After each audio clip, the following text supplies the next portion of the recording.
Welcome to Adventures Gone Mad, your critical look at D&D books. I am Kyle W. here with my favoriteest host. Hey, it's me, Kyle A. What's going on? Hey, Kyle A. How are you? I am good. So I took a vacation, which I really needed, and went to Palm Springs because that's where all of the elder gay people go to have a good time or to just relax. And also, I got to see the sun, which I know you're not a fan of, but I'm actually a fan of the sun. Yeah, it's overrated. I've had enough sun for my having grown up in Arizona. I've had enough sun for my entire life. I think I've absorbed enough. Sure. Well, I grew up in Humboldt, so I never had any sun. So we're in Palm Springs, and I didn't go to Coachella. I was going to go to Coachella, didn't go to Coachella, went to some other stuff, and it was super fun. Had a great time. Wait, you had like tickets for Coachella and you didn't go? No, I didn't have tickets. Like that was one part of the problem is that like I didn't buy tickets because I was going to go the second weekend, and it was getting complicated. I'd have to be in Palm Springs for 3 weeks, and anyway, it was just getting complicated. So I didn't get. Go ahead. What? No, I was just going to say I thought that was the point of part of the point of that trip, and I didn't ask you about it, so I'm a bad friend. I'm sorry. Oh, that's funny. Yeah, no, I didn't go to Coachella. I mean, we can talk about it later, but anyway. So I was there with our friend Dave, and we're in Manhattan of the Desert, which is like just a Manhattan deli in Palm Springs. There's a couple of them, and this kid, I would describe as a kid. He's probably early 20s. He comes up to me and Dave, and he's like, "Can I ask you guys something?" And we're like, "Sure." "How did you guys get your voice so low?" And we both looked at each other like you had surgery or something, or you practiced? Yeah, or we practiced it. So he's like, I just said like genetics. My dad had a low voice. My mom has a loud voice. Like it's just a thing. And he's like, You don't practice that? You didn't, is there something you did to practice that? Is something you did to do? Because I can just hear you from so far away. Like, one, either that kid was insulting you, or they actually do, like, practice to try to get lower voice. And it's a thing they think about, and you don't think about it because it just naturally occurs. Yeah, and it makes me think of, like, that whole incel Chad sort of, like, you gotta look a certain way. You see those videos of people like getting the mallets on their face and shit. Like it's a looks maxing like practice thing. It's a looks maxing. Like if you got a really low voice, you can get chicks or something. I mean, I suppose everyone has their thing that they focus on, and maybe that's that person's thing. Yeah, that could be it. It was just sort of funny that he was just like, "You didn't practice that? You don't just work on that?" Like, no, it's just how my voice is. Which made me think of the podcast. Yeah, when I was learning this to like edit podcasts and like just because I didn't really know anything about audio when we started this, I looked up a bunch of tutorials, and there's a bunch of them that talk about adding extra bass into your podcast to make it sound better. And I was like, we don't have to do that on this podcast. We don't. We do not have that problem. Yeah, I tried it when I was editing just to see what it would sound like, and it sounded bizarre. So there's no reason for us to do that. So how are you doing, Kyle? So I have been I have a new obsession. Kind of at all. This is a stupid thing I'm going to show you. But only because it's right on my desk. This is a Blu-ray player, a USB Blu-ray player. Ancient technology. Yeah, ancient technology from the before times. So I've kind of become. So there's a place in Portland that's really cool, and this is like a twofold thing. I wanted an excuse to. I used to like movies, and I don't like movies anymore. And it occurred, something happened during COVID quarantine where I'm just uninterested in watching movies. So I think I've been thinking about it, and I think part of the reason is like the main way that people watch movies is through streaming, and I'm just kind of sick of only being able to watch what's on any streaming thing at any time, and you have to deal with like, oh, it's on Hulu, but it's not on Netflix, so I'll get Hulu, and then I'll watch this, and it's just like super annoying. But Portland has a really cool place called Movie Madness, and I don't know if you've ever been to Movie Madness, but it is essentially a old school video store where you can rent stuff, and they have tons of stuff. I have not been there, and that sounds kind of amazing, and maybe I'll be investing in a USB Blu-ray player. Don't they have USB-C for Blu-ray players now? Maybe they don't. They do. But But anyways, yeah, so it's like an old school. I don't want to compare it to Blockbuster because it's like way better than Blockbuster. It has like way more movies and it's independent. But yeah, it's like it's a legit video store, and it's kind of like a museum too. They have a bunch of movie props in there, from just various different movies. You know, it's like, oh, it's Indiana Jones' hat from this one Indiana Jones movie, just like random movie props if you care about that. But it's like I think it engaging with the media in that way where I walk around the shelf and I see a thing that I've never heard of and no one's ever told me about, because currently in streaming, like you look at your options for streaming, right, and it's a bunch of stuff that Netflix is feeding you due to the algorithm, and I just feel like I'm not really discovering stuff like I used to. So either it's like Netflix tells me what to watch or a friend tells me what to watch, but like it's just so fun walking around and just like, what is this thing? I don't know anything about it. Like that's it, I'm not buying it, I'm renting it, right? Right. So I've been trying to enjoy movies, and I'm watching Blu-rays again, and just a recommendation for movie madness in Portland, if anyone's in Portland, Oregon. I will have to check it out. That sounds pretty awesome. All right, Kyle, let's get down to business. We are walking through a classic today, I-6 Ravenloft by Tracy and Laura Hickman. Oh my gosh. So before we start, do you have we haven't really talked, like we kind of like decide what to review a little bit and walk through, and we don't super talk about it, other than, you know, I kind of like leaving that discussion for the podcast. What is your like experience with Ravenloft? Okay, I have multiple things that I've experienced with this one. I bought it when it came out, or at least not long after it came out, because obviously the cover of this module is extremely compelling. Yes. So, you know, I obviously, as soon as I saw it, I bought it. And I think I read like a little bit of it, but not a lot. So it is in fact sitting downstairs in my garage, in my little library in the garage. Okay, because it has traveled through time from when you were a wee lad to now. Yeah, it has been in like 5 states. It's pretty cool. So actually playing it. So I never played it in like high school or anything, but in college, I had a DM who wanted to run Ravenloft. We actually ran 2 things. We ran Ravenloft, and then at some point in time we ran. I have to look it up. I can't remember what the other one is. Anyway, so we did Ravenloft, right? So we all created characters. Mine was overpowered because why not? And we started playing, and we got through. We did not get to the castle. We just meandered around town, and we kept on losing levels because we would get attacked by wights or wraiths or whatever it is. And then he only gave us so many, I forget what the spell is that you could do to recover from energy drain, but he only gave us so many of those. And so, you know, we were never gaining any experience because our characters had to reset their levels every single time. Like we had 3 game sessions and we had to just reset probably half the party every single time.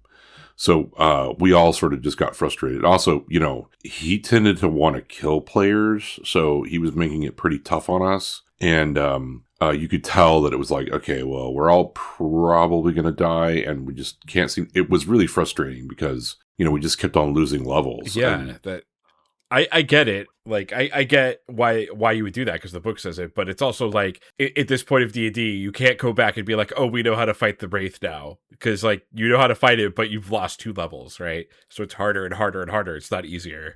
Right. And, like, you know, it was getting ridiculous. Like, and so... You know, I think I had my character was like a 7th level, and then like by the time it ended, he was like 4th level. I think there was somebody who was down to 3rd level. Like it was getting ridiculous, and we didn't even get past we didn't even get to the castle. So yeah, it was pretty brutal, and we just gave up on it. So that's my story. That's my story of actually playing Ravenloft. For me, I knew about this module. I know that pretty much anytime I see a listicle of like, oh hey, it's the top 10 ever modules in D&D, it's inevitably going to be the first one. Like people really like this module, and I know I've played Curse of Strahd for 5th edition, which I thought was inspired by this, but it actually, as I was reading it, realized it's a remake of this with extra stuff in it. So A lot of this I was like, oh yeah, I remember that, or oh yeah, that's slightly different in Curse of Strahd. So played through the entirety of that. I've looked at the Ravenloft, like other Ravenloft modules. I've looked at the Ravenloft supplements for 5th edition, and I've looked a little bit at the box set for 2nd edition, but this is the first time I've ever read I6 Ravenloft, so that was a lot of fun. Yeah, I had never actually read through the entire module. I mean, part of it was like I wanted someone to run it for me, and they did, and then it was not as fun. And it was as they say in Spanish, difícil. Yeah, I mean, part of the problem was I think there were only 4 of us playing, and we had one character each. So by the time we got through stuff, we were just losing levels, and it was like, well, this is going to be way too tough. And if you look at it, we're going to talk about it, but you should have a lot more than just 4 player characters.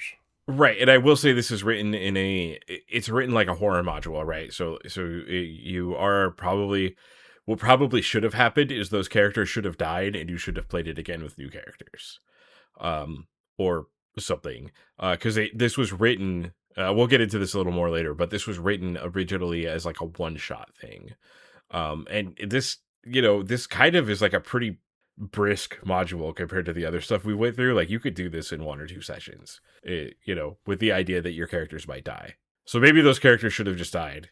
I guess, I don't know. I also think like, he was trying to make up for it by giving us scroll. I think it's restoration, either greater restoration or something like that can give you back your levels, but it only resets you to like the least amount in that experience level. So, we just kept on.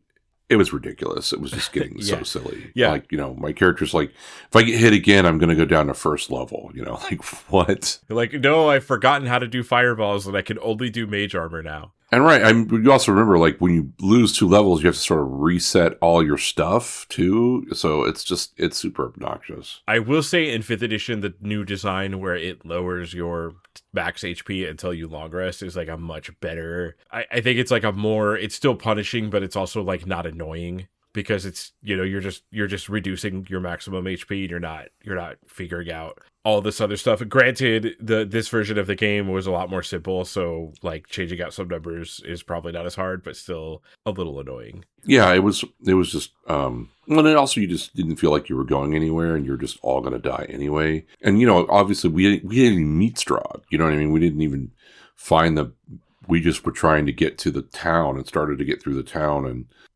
we just kept on hitting wraiths over and over and over again, and they just kept killing us. It was just leveling us down to nothing. I want to assume, like, it would be funny if that DM actually just inserted wraiths everywhere just because he wanted to, and you just didn't remember. Could be. Yeah, could be. Because, when I read through here, it's like, it's on the random monster table. Yeah, there are wraiths, just not... And I even think we fought a vampire, and that just messes up terrible. So it was like, okay, well... I don't think we want to play this anymore. Yeah. It definitely fizzled pretty quick. Yeah, vampires in D&D are no joke. And before we get a little bit more into it, just some bookkeeping. So I just wanted to read off. So I appreciate all of you who are giving us 5-star reviews on Apple Podcasts and Spotify. It super helps us get pushed out to other people. I just have some comments to read out here. So, I'll just read what we'll do every episode is just, we'll read a random selection of them, just like 3 or 4. So we have a review on Spotify from, and I apologize if I get any of your names wrong, Stojimi, that says, I really enjoy this show. Thank you for doing these. We really enjoy that you made a comment, and we love seeing that stuff. Yeah, interaction is king. We're into interaction, so... We have a YouTube comment from the Skyrim Freak that says, I love you guys, keep it up. We love you too. We appreciate the comment there. Just a note, I have not played Skyrim. How is that possible, Kyle? I don't know what to tell you, man. I've never played Skyrim. Skyrim is, other than Resident Evil 4, maybe the most ported game ever in history. It's on literally everything. I'm pretty sure your coffee maker can play Skyrim. I think I'd play Skyrim if my coffee maker did Skyrim. I like coffee and a video game. That sounds great. Look, Skyrim is a good time. It's worth playing. I know you hate video games, but it's not that I hate them. I just burned out on them still after 20 years of not playing them. Okay, yeah. After I was gonna say after Wrath of the Lich King that came out in like 2008 or something. Hey, I played Baldur's Gate. Okay, I played Baldur's Gate. I did gaslight you into playing Baldur's Gate 3, and I'm glad that you did. Oh yeah, no, I'm very glad I did. It's a really good game, and it just didn't catch me to get more into games. Right, and you've also beat Baldur's Gate 3 like 3 times, right? So yeah, can't say I blame you. We host a D&D podcast, and we like D&D. We have a comment from Echolepsy on our Castle Amber video that says, "Great show, thanks. What a wonderful, strange, and surreal module. Love the literary references. I suspect that the Flowers of Evil section is a nod to the book The Flowers of Evil by Charles Baudelaire. Other modules that typically draw from classic literature that come to mind are Dungeon Land, The Land Beyond the Magic Mirror by Gary Gygax, and Beyond the Crystal Cave by Dave Brown and Graeme Morris." So I did comment on this, like inevitably we will do every Gary Gygax module. It's just... Yeah, I don't necessarily look forward to doing every single Gygax module, but we'll endeavor to do all of them. I think that he for sure made some classic stuff. Some of his modules, like for instance when we read Against the Giants, it kind of like drove us crazy to read, and actually to the point where we changed how we record our podcast because it noticeably was tiring to us. Yeah, it was exhausting. But I do enjoy his designs from a perspective of like what D&D was like at the time and how it changed in the future, and it was important. Whatever, whether or not you like it, it was important. Oh yeah, I mean, there's no question that you have to like go through Gygax's stuff. It's just that, like, as we said before, things have changed. We have gotten to be better storytellers, I think, over time because we just have the experience of that. I mean, whereas Gygax, it was just all sort of new, and he had a very small group of people that he played with. So now we have sort of this really broad audience and a lot of different people. I mean, think about just how many people are streaming their campaigns and their adventures, and you just watch those, and everyone's got these, everyone's trying to create these really intricate and interesting stories, and also really, some of them are also just not very good at all. So, you got to go start with the beginning, because that's kind of what the podcast is about in a lot of ways. Right. And it was all different for him, right? Because I think it might be, I don't remember if I read this in a Dragon magazine or like a internet or a forum post that Gygax made later, but he eventually was like, D&D's not, like, he wasn't super into like the theatrics of D&D. He was like, D&D is D&D. It's not theater. Right. So he had like a different perspective on it. But it is fun, like, reading these modules and learning things about him that I didn't know. Like, I know in some of the previous Gary Gygax things we talked about, like, I talked about how I had this impression that Gary Gygax was this like super serious, like, strict DM, and every single module we read of him, there's always some like I call it Looney Tune shit in it, like the robot that feeds, the waiter robot that feeds you to death in Expedition to the Barrier Peaks, and there's a lot of whimsy in there for sure. I thought he was a man without whimsy, but he has quite a bit of it. Yeah, no, he definitely had a sense of humor and a sense of whimsy and fun and all of those things. I mean, it's sort of funny that he's like, I don't like the theatrics, but a robot feeding you till you die is kind of pretty theatrical. Yeah, I think it sounded, my impression is that he wanted D&D to be played as a game and not like you to sit in character and talk around for an hour. He wanted you to go into the dungeon and do stuff. But absolutely. We're inevitably going to just do every Gary Gygax thing at some point. That being said, Tomb of Horrors, that is requested a lot, but we're going to have to do that at a special time, because as far as like the research section goes for our podcast, that's going to be the most of anything. There's so much. Yeah. It'll take me like 2 months to do all the research. It'll be awful, but I can't wait to do it. Yeah, it'll be great, and it'll also be tedious and terrible. So we're waiting on that one. Yeah, by the end of it, I'll finish the edit and be like, I never want to talk about the Tomb of Horrors again. That's all I've done for 3 months. But no, I would do this if I didn't love it. So you're right. Oh, and I also just wanted to say regarding that comment, Beyond the Crystal Cave is what I'm super interested in doing, and I would like to, like, at some point. I really am interested in the UK TSR designs, because they're just so different than the USA ones. So yeah, Beyond the Crystal Cave is for sure something we'll do at some point. And last comment here from Jay Harrington 2112 on YouTube. Started getting interested because I listened to the Greyhawk book. Then I found you all are a couple of elder bears and instantly shared this with my TTRPG group. So we're getting, first of all, we're getting called out for being bears, which is guilty as charged. But I'm 40. I don't know about being an elder. I think when you get to be 40, you're starting to get to that elder range there, buddy. Well, I have gray hair now, so I guess I'll take the elder bear title. But thank you. We appreciate the comment, and guilty as charged, I guess. Yeah. Well, I'm 54, so you're for sure an elder bear. Yeah, I'm for sure elder. You were born before the NES. I was born the year of the NES, so I'm not an elder. You're an elder if you were born before my first console. So these are the rules. According to the rules that you just made up. Yes. Okay, cool. All right.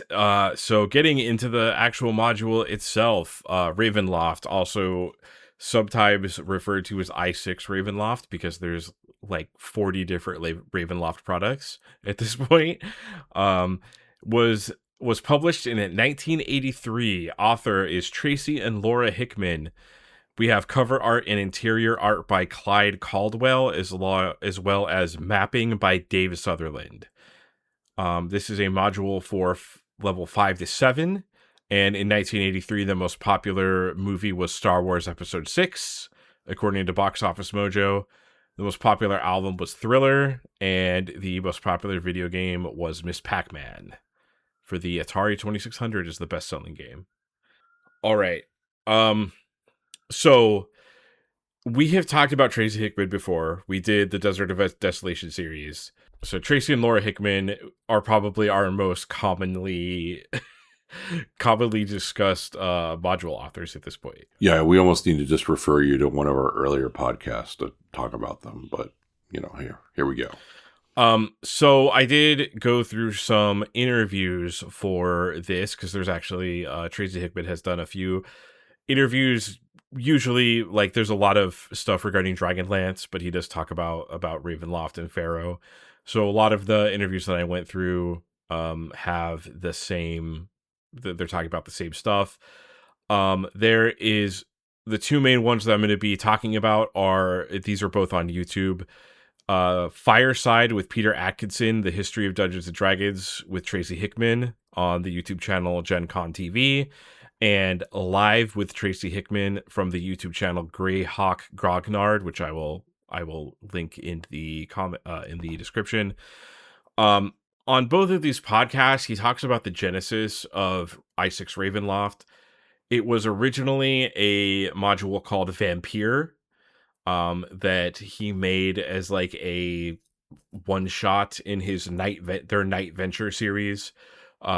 So we talked about this before, but they called these modules Night Ventures because the idea, like, Pharaoh was considered a Night Venture because the idea was you play them in like an evening, like you get through them, as like a 1 or 2 shot. It was supposed to be like a less committal D&D game. There's a story that he tells in almost every interview that I listen to regarding Ravenloft, and it is in the foreword of Curse of Strahd, which is written by Tracy Hickman. We turned the corner, and there was a vampire. I groaned and rolled my eyes. It was 1978. I was playing in one of my first dungeon adventures.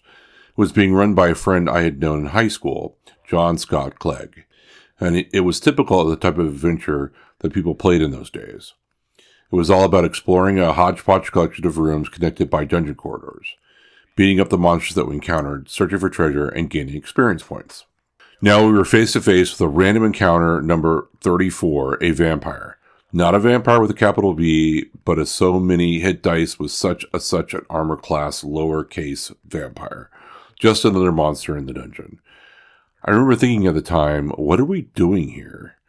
This creature seemed completely out of place with the kobolds, orcs, and gelatinous cubes we had seen thus far.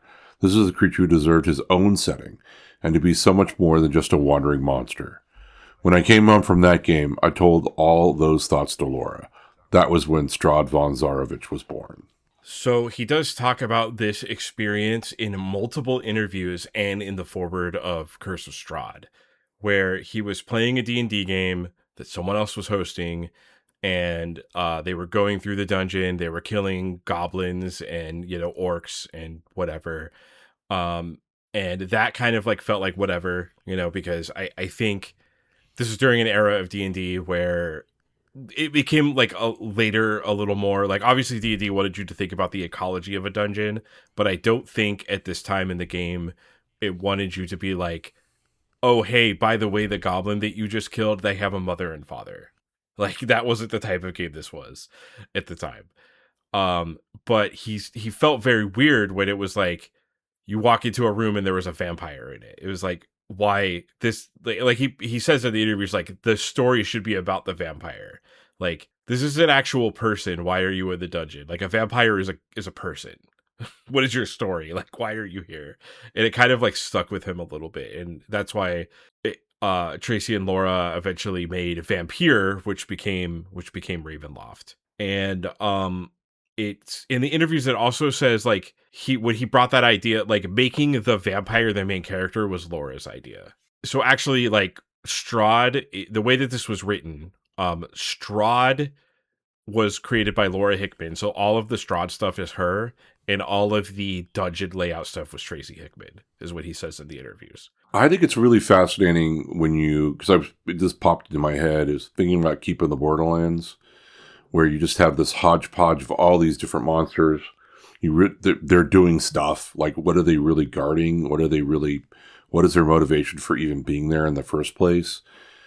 And I remember being, when I was a little kid and drawing, maps of dungeons, and it was so fun to take that paper and just make like little rooms and a dungeon and all of this stuff and put things in it, and we're all going to go fight in there, and not put clever traps or whatever it is. But there was no thought of like, why is this dungeon here? Why is it? What is it guarding? What is it? What is the point of this dungeon? What is the point of the creatures that are in here that are guarding this dungeon? So, you think about like Keep in the Borderlands, and this is like this hodgepodge of monsters.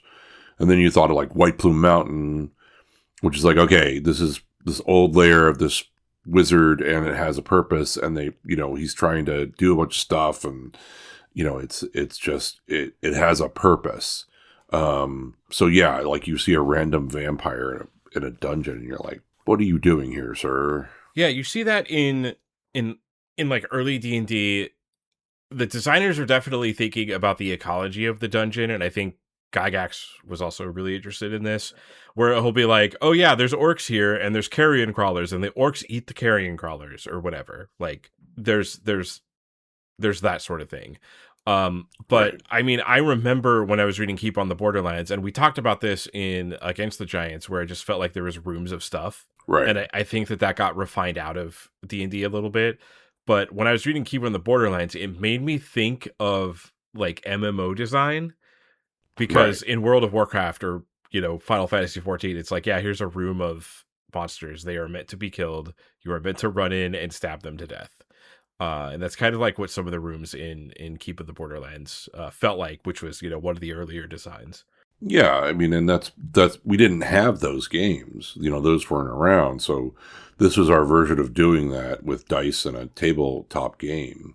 So yes, it all makes sense and everything. But then, as we're, I think of timing, like Keep of the Borderlands, he probably wrote I think he published it in the 80s, but it was like, I think he created it in like 76 or 77 or something like that. I can look. 81 is when it was published, according to my notes. Yeah, so, he probably was creating that or had an idea for that before that. Maybe 1980. But, we're thinking about now it's 1983, and they're already going like, okay, well, that isn't really a thing that works. We need to have villains and stories and, some kind of something here, something more. And, that's what becomes Ravenloft, and Ravenloft is obviously one of the classic great modules in D&D. Right. And the Tracy and Laura Hickman, I think they kind of pushed that design too, because they were, I mean, we talked about this in Pharaoh and in this module as well. And the thing that part of the reason this is so special is because they were both, they had like a theater background. They were both way more interested in like narrative, right, than it seems like other designers. Zeb Cook was also interested in narrative, at least like as far as the people that we've covered on this podcast. But you can really see it in their design. Like they treat this like it is an actual story. And I don't know if some of the early module designers were sitting down and thinking of it that way, but that's how Tracy and Laura Hickman wrote this. And that's part of like what makes it so special. right. Also in the interviews, he talks about for this, Tracy Hickman talks about how he did a lot of research on like vampire stories before they wrote this. And he refers to vampires as Bluebeard characters, and that was kind of like part of Strahd's design when they made this. So Bluebeard from like the Mother Goose stories, it's one of the like lesser known Mother Goose stories, but Bluebeard, like a Bluebeard character, is a character that basically preys on women. Because in the Mother Goose story, Bluebeard like kills his wives repeatedly. So in the interview, he talks about how like the vampire is a warning for women, like for women, like to stay away from these people. And that's why there's like a little bit of like a womanizing aspect to Strahd's background, I think, is because they were basing it off this like Bluebeard archetype. So there are some other modules related to Ravenloft. Obviously, like eventually D&D released Ravenloft as an actual like box set and put it as a setting. So I'm not going to talk about those, but I'm going to talk about stuff related to this specific thing. So in 1986, there was a module called Ravenloft 2, The House on Griffin Hill, released by Tracy and Laura Hickman, which is like, I guess, a sequel to this. I didn't do any research into it because I thought maybe we'd do it on the show at some point, and I wanted to keep it like secret. But that was released in 1986. Oh, okay. There are a few games for Ravenloft. There is the SSI Gold Box. There's two of them. There's Ravenloft Strahd's Possession, and then which is in 1994. And there's Ravenloft Stone Prophet in 1995. And Kyle, now we're gonna get to my secret reason for doing this module. Are you ready? Are you ready for this? Oh, there's what? What? What? There's no way you could guess what is about to come. So what? So fill out the part on the podcast where Kyle W talks about fighting games, because there is a Dungeons and Dragons fighting game for PlayStation 1. Oh dear Lord. Called Iron and Blood Warriors of Ravenloft that takes place in Ravenloft. It was released in 1996 and it is awful. It is so bad. Do you want to see what it looks like? Absolutely. All right, I'm going to send you footage of this. Anyone listening, if you just search for Iron and Blood Warriors of Ravenloft or just Iron and Blood, you can find it. The YouTube channel Matt McMuscles actually did. He's a YouTuber that does like videos on bad fighting games. He does a video on it. You don't need sound on it. You could just scroll through to see what it looks like. But it is truly awful. I do want to note that this came out in 1996, which is the same year as Tekken 2 and Fighters Mega Mix and Fighting Vipers. And this game is terrible. All right, clicking on the link now. What in the... Okay. Animation is a little rough. It's so bad. It's awful. It plays like garbage, too. You don't need the sound, but I do want you to note every time that there is a multiple weapon hits, there's a really annoying announcer that goes, "Combination!" And you hear that repeatedly the entire time. Oh, I'm listening to the video, the sound. Of course. This is very long. This is a 6-minute video. Yeah, you don't need to watch the whole thing. Just feel free to scroll through it. Almost 7 minutes. Okay. I guess that's yes. Strahd? So Strahd is the last boss of this game. Okay, yeah, no, that's Strahd. Oh, okay. All right. He's coming to see everybody. Strahd is depicted as a video game boss in Iron and Blood. Nice. He looks very, yeah. Yeah, so this is the secret reason I wanted to do this, because I talk about fighting games all the time, and it is the D&D fighting game, and it's awful, and I want more people to know about it, because I enjoy terrible stuff like this. This is long, okay? Like, there's a lot of going on here. So I do want to also note about Iron and Blood. Jeff Gersman, who in 1996 wrote a review on this game. Jeff Gersman is still like he has his own podcast. He's like still doing video game stuff. He gave it a 2.5 out of 10. But the reason I wanted to bring this up is because when I looked up this review from 1996 that's still on GameSpot.com, I was like, I saw that there was a comment on it, and I was like, oh, I wonder what this comment is. And this is a comment from 13 years ago. So this review is from 1996, and in 2013, someone commented, he, laughable, he, at least it made some people smile.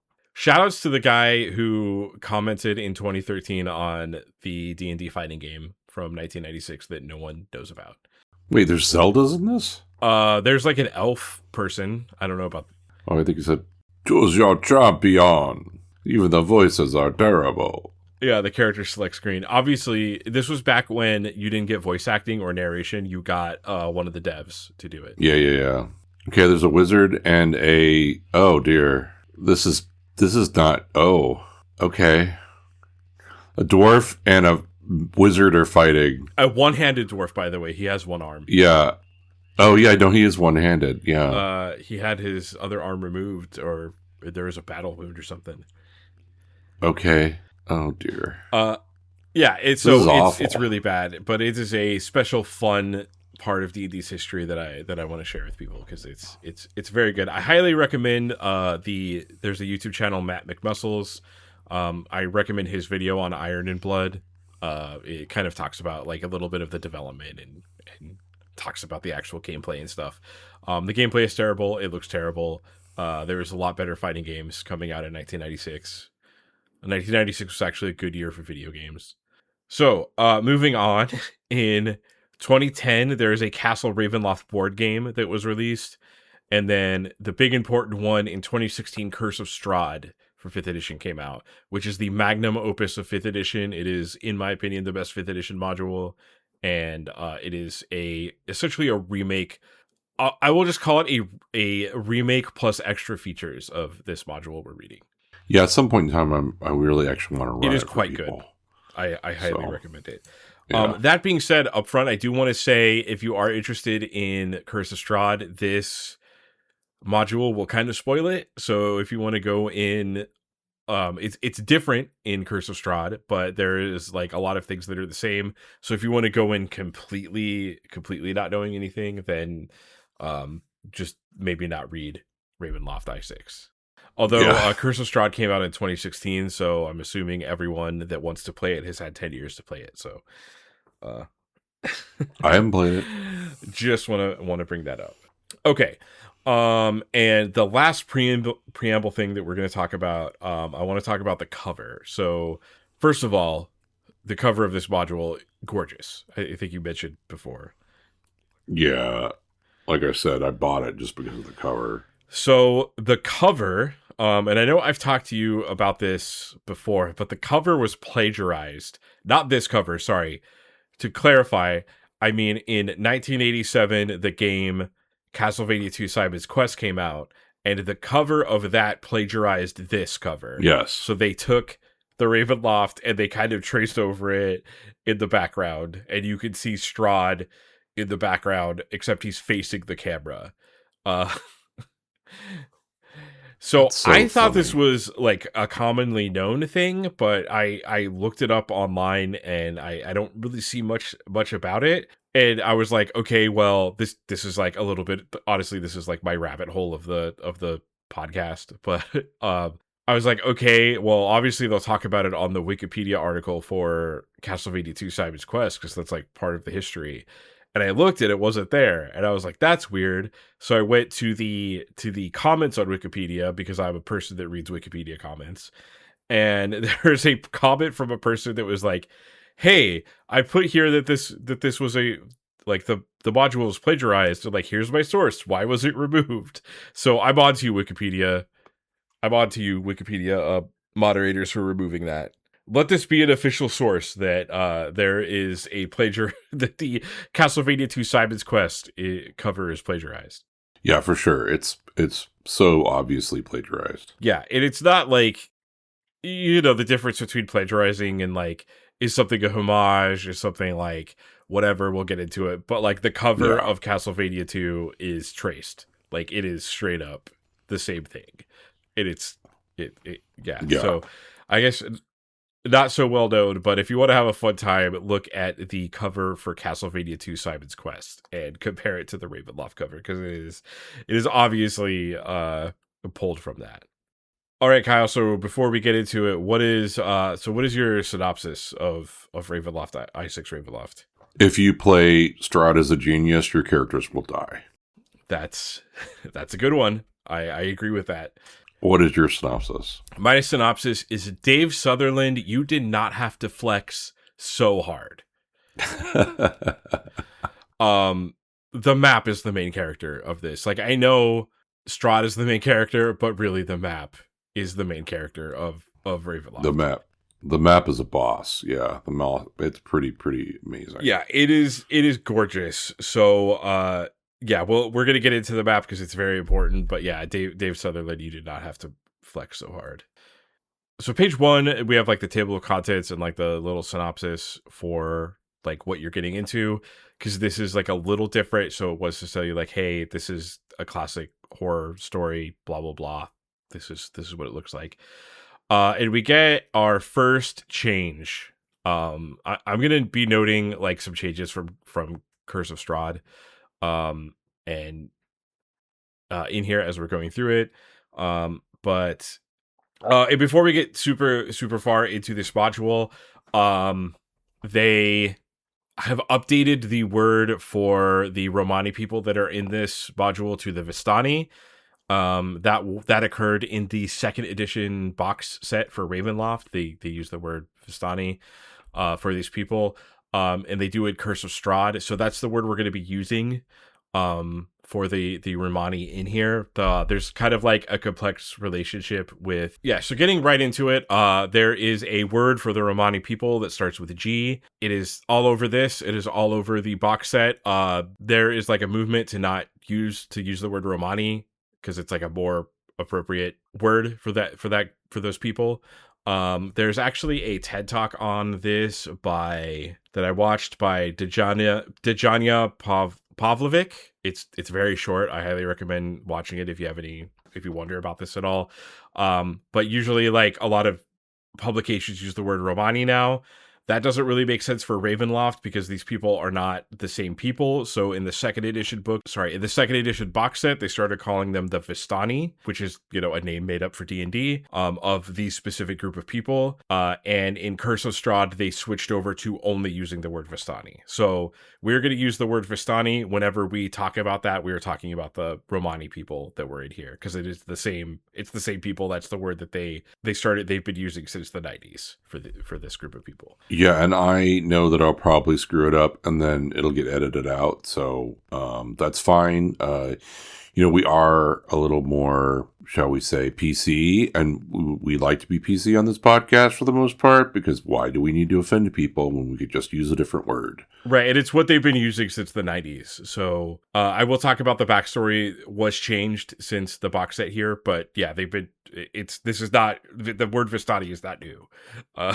It is more appropriate because like it kind of it strikes me as kind of weird, like when you're reading this, it's like talking about a real group of people that like exist in the world, they're in D&D. This is like more appropriate to like, not like appropriate in the like politically correct way, but appropriate as in like it makes more sense to use a word for people that live in this fantasy world. So, I mean, on some level, we all sort of know what we mean and what we're talking about. But it just makes more sense to use a fantasy word for them and understand like, right. And we're going to get into this like more and more as we go through these old modules. Like even, if you look at like DM's Guild, there's like a disclaimer, about like we use different words now, so no judgment on like what words that they used in 1983 or whatever, but Vistani is just like more appropriate for what they were going for anyways, and that's why they changed it in in later editions of the game. Right. So anyways, the reason I wanted to point that out is because we start talking about the Vistani on the first page, because it talks about the mists of Ravenloft. So we kind of like I talked about this in Castle Amber, but I was under the impression the mists of Ravenloft thing was unique to Ravenloft, but Castle Amber kind of has a similar thing. Yeah. So it talks about the Vistani here, and the person that leads the Vistani is named Madame Eva, and it basically says everyone that comes into Ravenloft, you are stuck there. Like if you try to go back through the mist, it will not let you. But Madame Eva and her troop of like the Vistani are allowed, like they can go back and forth. And in Ravenloft I6, it says it's because she has a potion that neutralizes the fog. But it kind of says she has a potion, but no one has ever seen it before. So it kind of leaves you like a little mysterious. And it also does say this in the boxed second edition box set, that there's a potion that's how they get back and forth. But in Curse of Strahd, they updated it to, which I think is better, that someone from the in Strahd's past, during one of his military campaigns, he was wounded, and someone that was a Vistani rescued him and healed him and like cured his wounds and nursed him back to health. And because of that, he said, like, your people are allowed to go back and forth for the rest of time. So that's why the Vistani can go back and forth and no one else can. That's cool.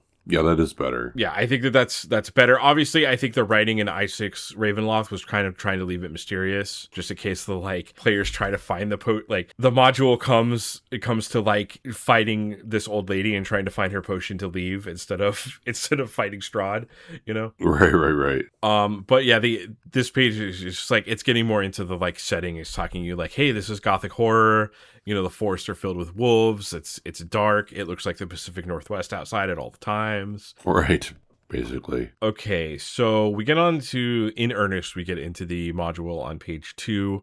The first quote that we have from at the very top of the page is from Strahd. It says, "I am the ancient. My beginnings are lost in the darkness of the past. I am not dead, nor am I alive. I am undead forever." I have to say, I really love that as the very first thing as you get into the meat of the module, like that's the very first thing you start talking about. It sort of sets the tone, you know. Right, and you aren't the only person that loves it, because TSR and Wizards of the Coast love it, because that is a quote from the Tome of Strahd that we're going to get into in this adventure. But that the exact wording for the Tome of Strahd is in the second edition boxed set at the very beginning of Ravenloft. It's that entire Tome of Strahd, and in Curse of Strahd, the Tome of Strahd is exactly the same. So they kept... Yeah, I mean, it's a classic, man. It's a classic. Why would you change it? And I suspect, like, obviously, like, I think the prose is really cool, but he's based on Dracula, and Dracula is a book that is written in diary entries, so it kind of fits that he wrote this, like, it's the same. It's kind of like, I think, a nod back to Bram Stoker's Dracula. At least that's my guess, anyways. Yeah, that makes sense. So this says its module is designed for a party of 6 to 8 players, 5 to 7th in experience. Each character class will at least have its moment to shine, but at least one PC must be a fighter with a longsword. That is a bizarre request. That is the most bizarre. Yeah, isn't that interesting? I wonder why. I wonder why that needs to be a longsword.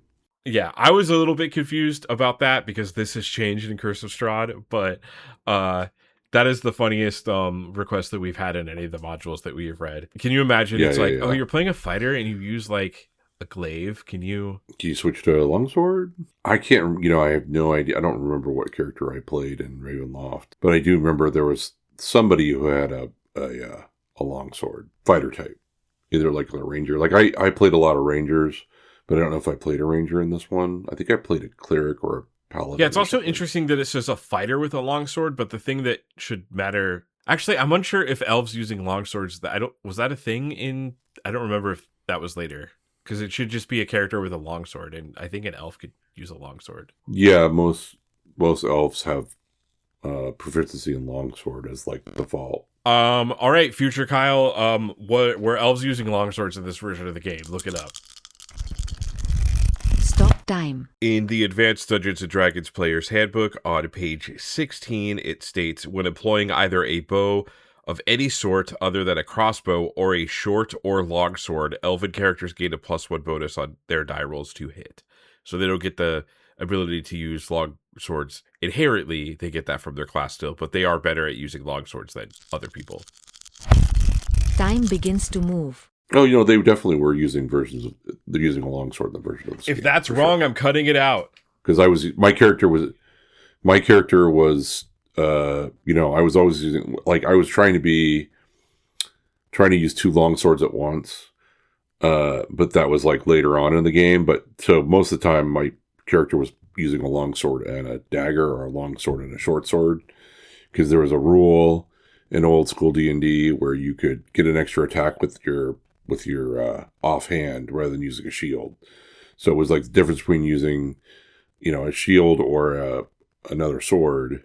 So that was part of, first edition D&D. Yeah, so it's kind of funny. It specifies a fighter with a longsword. It's just saying a character with a longsword, but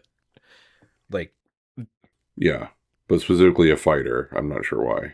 But remember, elves can be fighters, so this could obviously be changed. But yeah, when I was reading it, was because I didn't understand that at first until I got to the end of the module, because I read it in order, and I was like, oh, that makes sense. But I was like, that's so weird. Right. That's such a weird request. So the intro, it is very clear that this is not, this module, the way it's set up is not, hey, explore the entire dungeon, get to the end. It straight up says, when the vampire Strahd von Zarovich is destroyed, the adventure is over.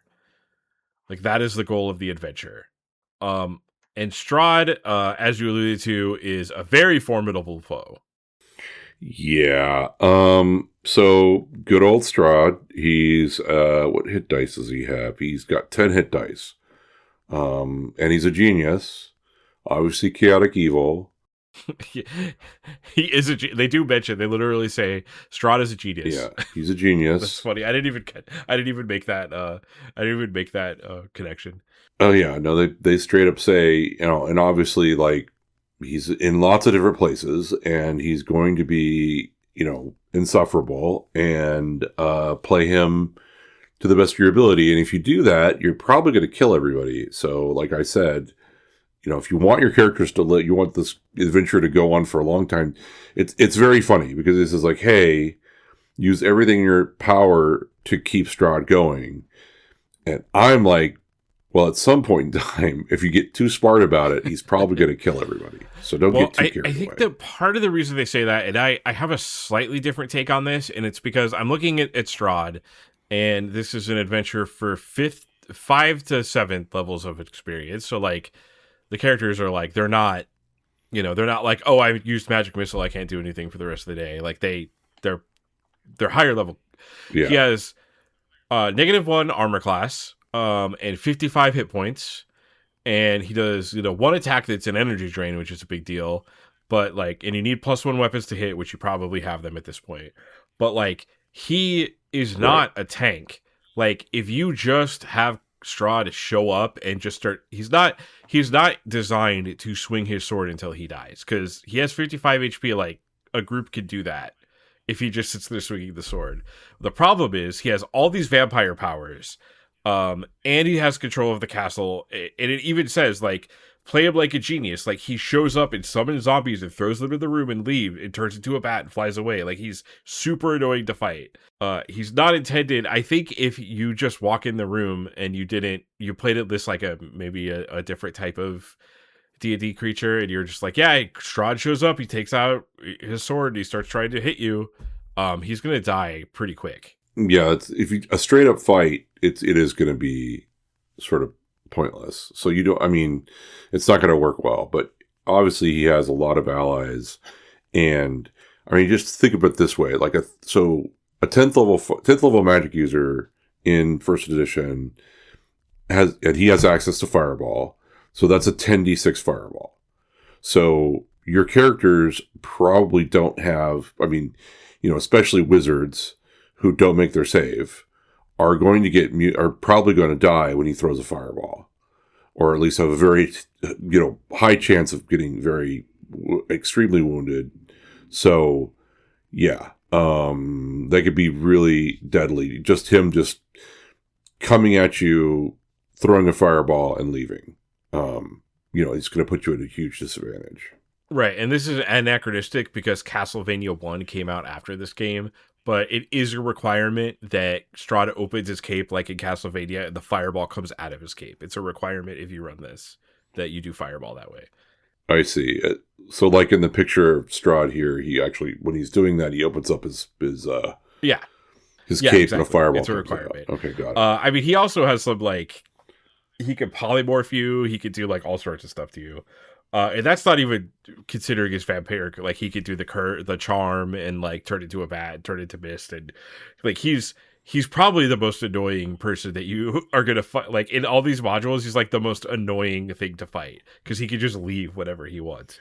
Yeah. So the whole design of this module is that Strahd not only has an advantage by having superior tactics than you and control of the castle, but you are getting things to help you get an advantage against him. You're looking for these items that'll give you a super advantage against him. And that's kind of a cool feeling because the entire time you're playing this, Strahd is going to be super annoying. And let me tell you, Jeff, RTM for Curse of Strahd, he kind of I'll get into this a little bit when we get into the items, but he played Strahd that way. He is you're in a room fighting something, and Strahd will walk through the wall and start doing stuff to you.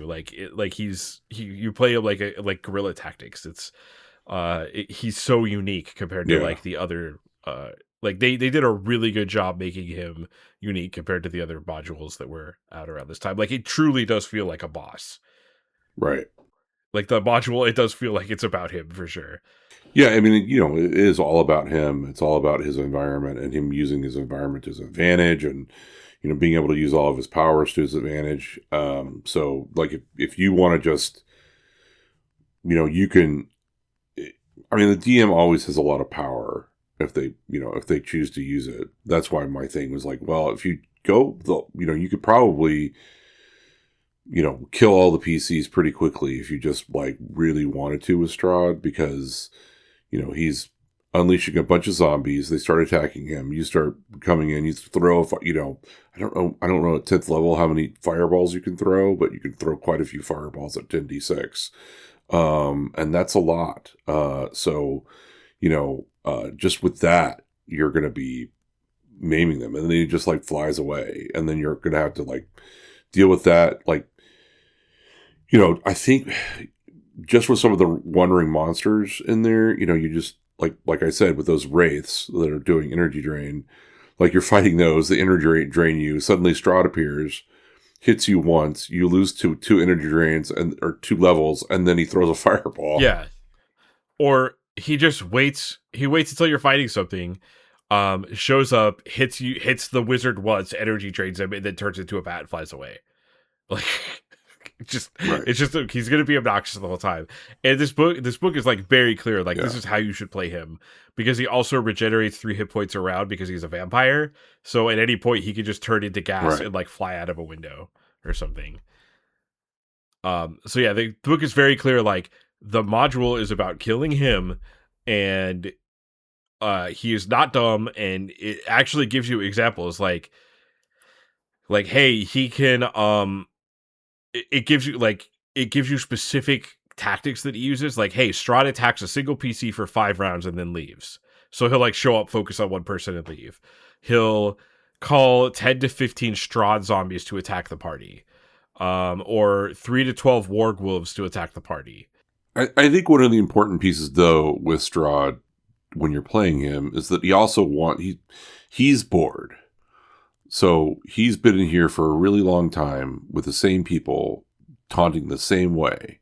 So part of it is that, he's a sadist. He wants to see people suffer. So part of playing him is definitely going to be not just, okay, I just want to wipe these PCs out as fast as possible. It's more about, hey, he wants to make people suffer. So how do you do that? It gets into that also a little bit more in Curse of Strahd. I think in Curse of Strahd, for 5th edition, they realize like, hey, because you start at third level in that, and he's like, it's like, oh yeah, he could just like annihilate a 3rd level party easily.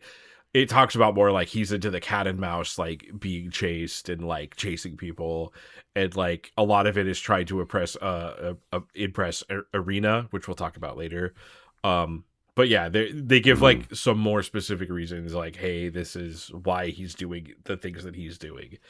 Also, he thinks he's unstoppable because he's the most powerful thing in this realm, and no one can really challenge him. Right. One thing to note, and we're going to talk about the card reading here in a second.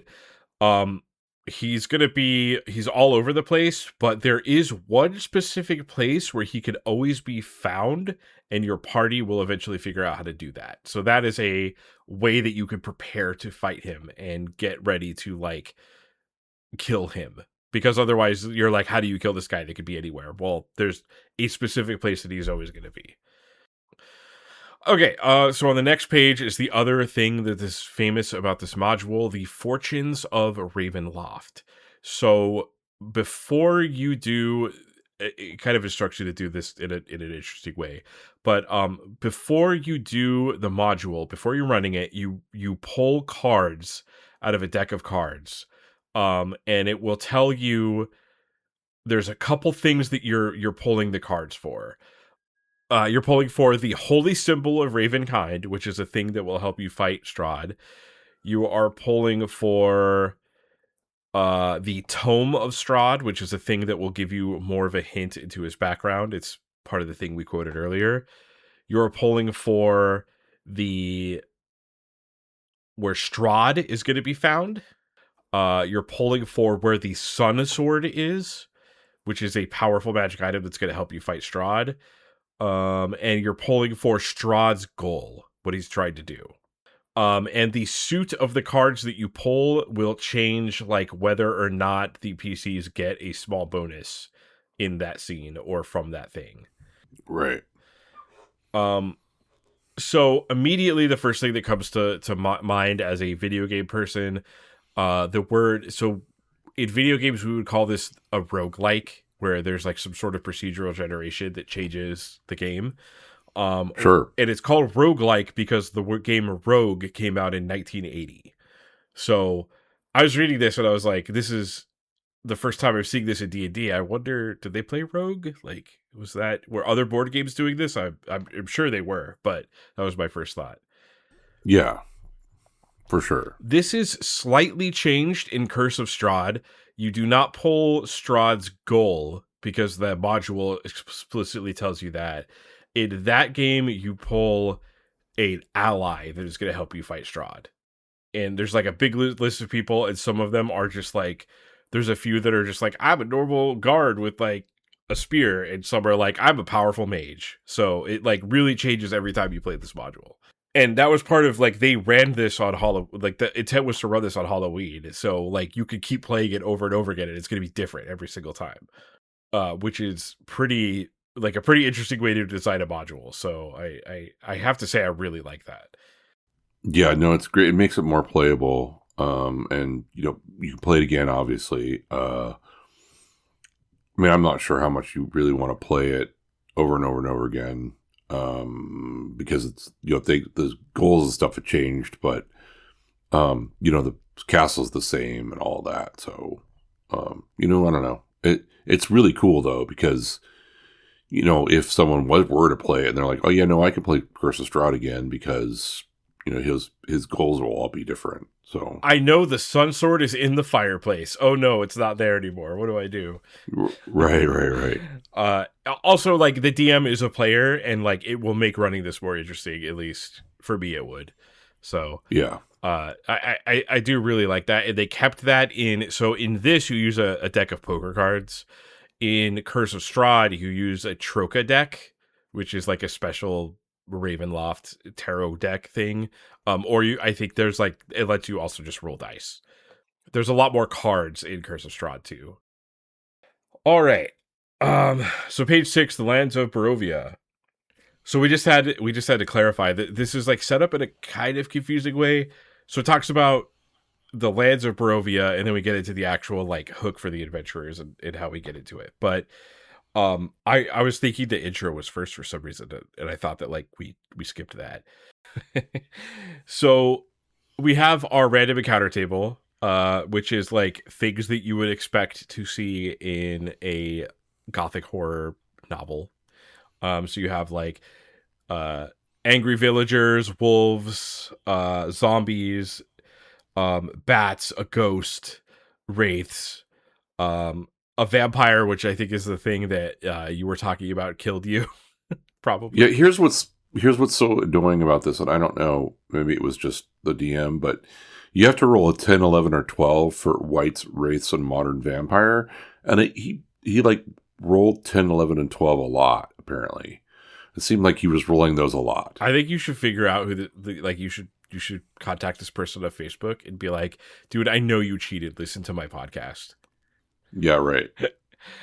That's funny. You're like, I'm annoyed about something that happened like 40 years ago at this point. Yeah, literally, it was like 35 years ago or something ridiculous. But still, though, I'm like, wait a second. We had wights, wraiths, and a vampire all on our random encounters? I don't know about that.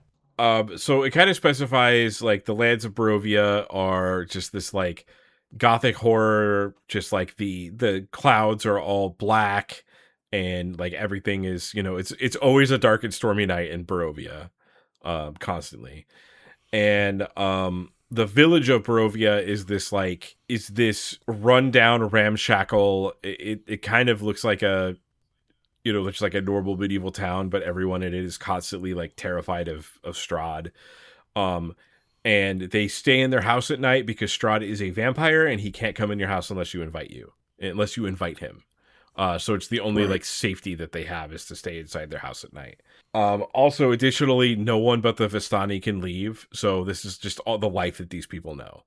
It also talks about the fog here.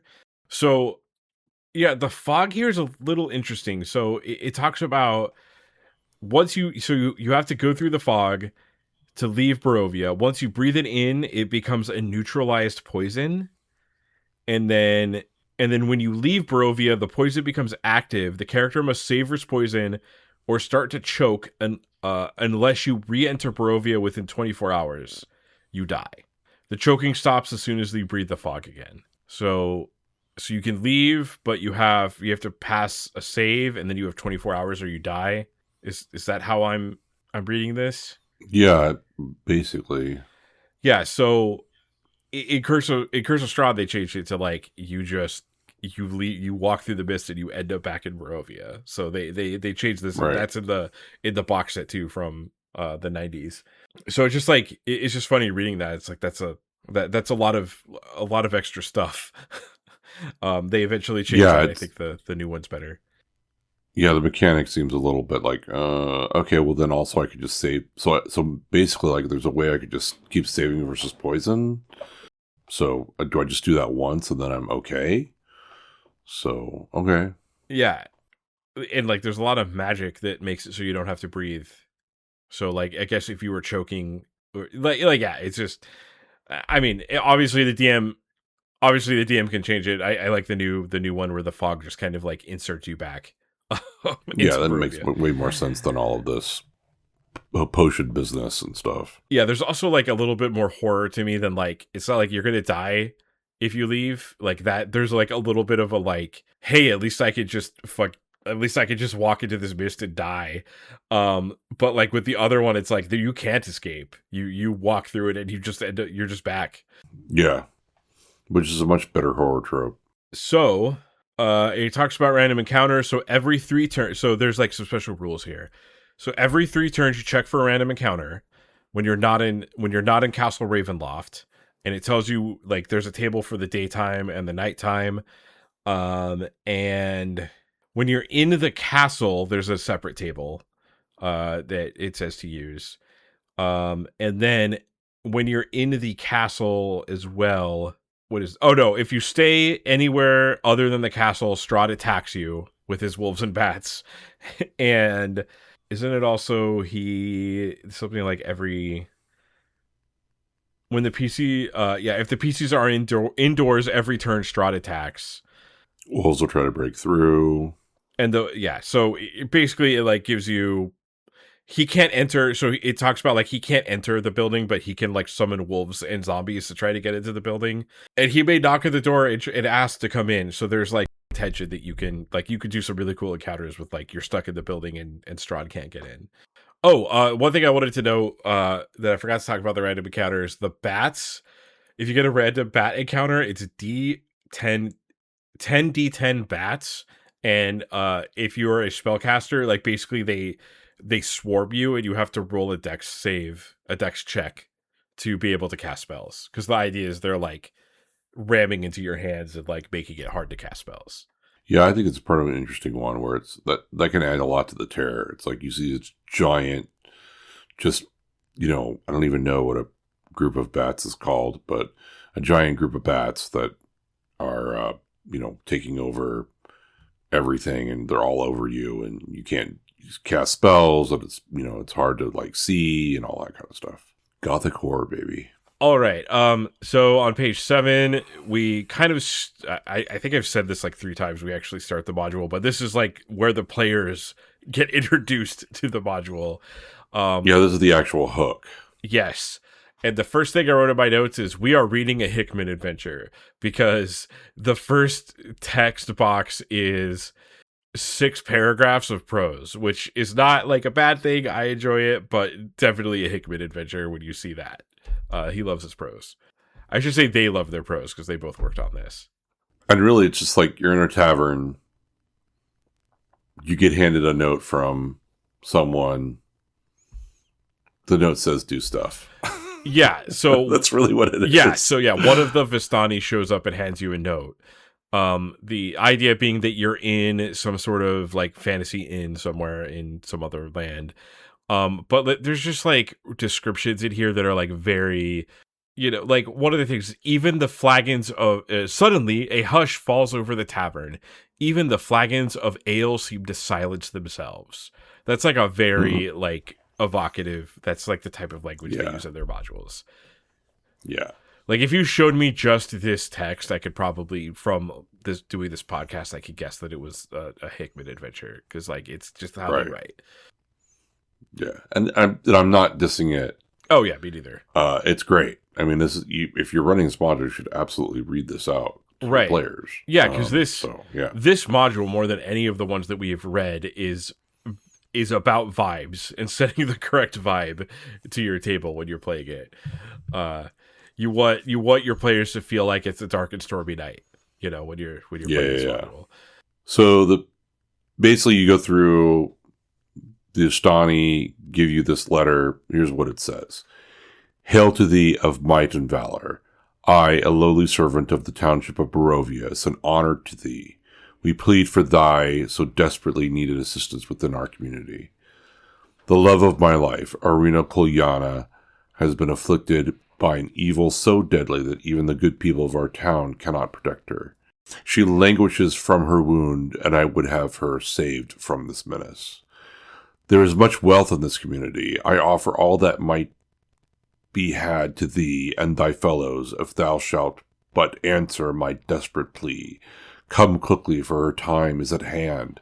All that I have shall be thine. Kolyan Kolyani Indradovich, Burgomaster. Yeah, so that letter, I think that there's not a handout for there's a handout for that in. If you were playing I6 Ravenloft, you could actually use the handouts from Curse of Strahd, because I think it's the same exact wording. Oh wow, okay. But so the way the adventure starts is you're in a tavern, and then one of the Vistani shows up and they hand you this letter, and they're like, "Hey, there's a bunch of I need help. There's a person that needs help, and we're gonna pay you a lot of money. Here you go." And that's like the hook to the adventure. And if you don't follow that, you're probably not going to play this module. Yeah, I was going to say that is the adventure bus, and you need to get on it. I'm sorry. Yeah, it'd be pretty funny. Like, okay, yeah, all right, I guess we're Well, let me go read another module for you guys next week, and we'll play that one. Yeah, we're just gonna go to the Deserts of Desolation instead. Let's do that one. Like, oh, okay. So it gives you a description, and the next parts are getting to the gates of Barovia, so that you can travel to Barovia itself, and it's very just like, hey, this is gothic horror, like, thick cold mist spread a pallor over the road. There's gray fog looming in the distance above you, and it's just like really getting you into the feeling of this module. I think this is like why people like this so much, because it's so you can tell that you're playing Ravenloft when you play this. Yeah. So there's kind of there's a fun little twist here on the first page. So you get to the gates of Barovia after I think it's 5 hours of walking to get to the gates of Barovia. And then so as soon as you approach the gates within 50 feet, the gates open, and it says screeching as they move. So there's just a lot of like ominous, hey, you were going into the bad place here.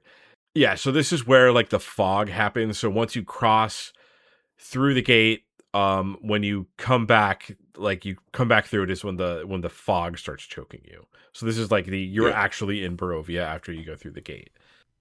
Yeah, once you're through the gate, that's it. You're stuck. Well, you should be stuck. And then 3 turns. So you go through some woods after that. The beginning of this module, by the way, is like, this is Castle Ravenloft. So like it's pretty like linear until you get to the castle. Like it's designed that way. Some of the other adventures that they design, like Desert of Desolation, Pharaoh, they want you to there's walking around that they want you to do before you get to the pyramid. Not here. They want you to get to the meat of the adventure in this one. Yeah. So there's a little twist here, because after 3 turns, the PCs find a dead body in the underbrush, and it's holding an envelope crumpled in his hand. So here's the real letter. Hail thee of might and valor. I, the Burgomaster Barovia, send you honor with despair. My adopted daughter, the fair Irina, has been these past nights bitten by a creature called its race vampire. For over 400 years, he has drained this land of the lifeblood of its people. Now my dear Irina languishes and dies from an unholy wound caused by this vile beast. Yet I fear, too, that the creature has some more cunning plan in mind. He has become too powerful to be fought any longer. So I say to you, give us up for dead and encircle this land with the symbols of good. Let holy men call upon their power, that the evil one may be contained within the walls of weeping Barovia. Leave our sorrows to our graves and save the world from this evil fate of ours. There is much wealth trapped in this community. Return for you wealth after we all departed for a better life. Kolyan Andranovich, Burgomaster. So yeah, seems like you got played a little bit here. He's saying, please don't come here. Just encircle it and try to get rid of the land entirely. And then when it's all gone, you can get the wealth from it. Yeah. Put it in a dome. Nuke it. Put it in a good dome. A good dome. Good God dome. Good God dome.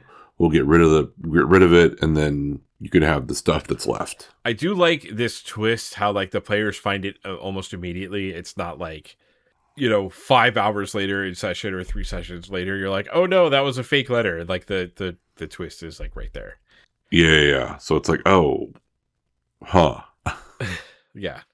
And then we get, so on page 8, we're in the actual village of Barovia, and my main note is, hey, I remember a ton of this from Curse of Strahd. So a lot of this is the same. So the village of Barovia is just this looted and dilapidated village that has just been harassed by monsters the entirety of its existence. It is just for 400 years they've been basically cannibalized. I mean, I don't know how you want to call it. They've been victimized by Strahd So it's not in really the best shape. And he, obviously he doesn't just go and wipe all of them out because he could, because he sort of delights in all of their, suffering. Yes, and like all of the shops here have been looted and ruined. There's claw marks all over the walls, everywhere, and it does this like interesting mechanic for whenever you go look into a house. So it says there's a 60% chance that, like, when you go to a home, there's a 60% chance someone is at home in each house. Each occupied house has a man in it, and then there's a 30% chance that he has a wife, and there's a 10% chance that there's 1d8 children in the house. So it gives you this mechanic to, like, oh, I go in this house. Okay, is there a guy there? Does he have a wife? How many kids does he have? I question anyone that would have 8 kids in this land, but hey, right? They gotta survive, right? If vampires eat people. Yeah, I mean, he's got to keep eating people. So, and yeah, actually, now that we talk about it, vampires feed on human blood, so he's not incentivized to kill everybody. He needs people. Needs people to eat. So let's talk about. Basically, at night, everyone stays in their house and they cower and hold lawful good holy symbols above them. So once again, we're talking about the, like, it doesn't assume that there's like a specific deity. It just says lawful good. You can insert whatever you want in there. I think most modules now kind of they just use like the default deities in the book. But just a notable thing I've noticed about these early modules is that whenever it's a deity, they usually just don't tell you who it is. They just tell you the general vibe of the deity. There's one shop, Bildrath's Mercantile, that actually has stuff, and everything is 10 times the price that is in the player's handbook. Yep.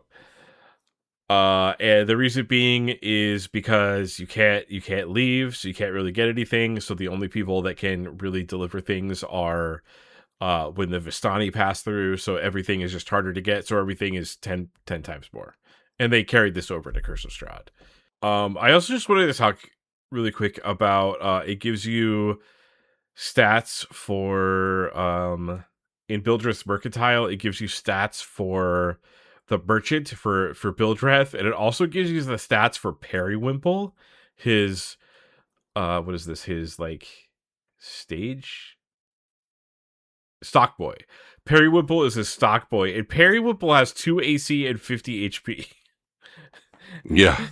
You have to be a hard ass to live in Barovia, apparently.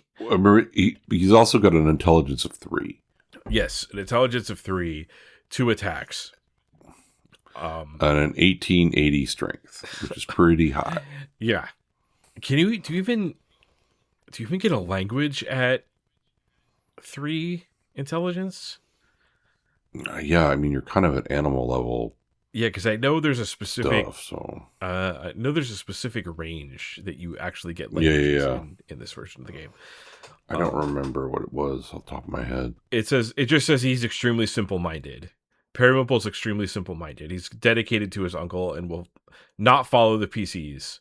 Because basically he says, in his own dim way, he knows that crossing the castle is certain death. Also, Periwimple's muscles rippling beneath his leather tunic should give ample warnings to the PCs of his strength and power. I still love that these D&D modules just assume players are going to murder everything that has stats. Right. Oh, it has HP, it could die. You could die and get experience for it. Also, I think going back to like the simulationism of the beginnings of D&D, they definitely want to maintain that. Another one of the main buildings is the Blood on the Vine Tavern. This is where you find Ismark the Lesser, right? Yeah. So this is where you'll run into Ismark the Lesser, who is the son of the Burgomaster. So obviously, like, your players are going to be like, "Hey, what's up with these letters that we found?" He is the adopted brother of Arena Kolyana, who is important in this module. Yes. So he will note to the players that Ismark. So sorry, Ismark will note to the players that Strahd seems to be super into his adopted sister. And that the Burgomaster has been dead for 10 days. Yay. And he gives you a quest, basically. Yeah, he's sort of the quest giver, and also your entrance to finding Irina. Right, so I think it kind of assumes the players are just going to like eventually end up in the tavern, which is, you could also just insert him anywhere if you need to push them more towards the castle, if they're wandering around. There's also a by the way, I think we did kind of miss this earlier. So as you enter Barovia, it says that you could hear weeping, and this will eventually take you to Mad Mary's townhouse. And I think that's like a plot hook, because Mad Mary has barricaded the house, and she will tell you that her sister Gertruda, who is her daughter, who I guess Mary hid in her house her entire life, has broke out of the house and not been seen since. And that's like a little bit of a quest to go find Gertruda, which is going to eventually lead you to the Castle Ravenloft. But yeah, that's like a little bit of like gothic horror here. Like, yeah, I don't let my daughter leave the house, like, ever, because it's too dangerous. And there be vampires. And the one time she leaves. Yeah, the one time she leaves, she's in a dangerous place. And then the Burgomaster's house. This is, I do want to say there's like a description for the Burgomaster's house that I really love here regarding the gates.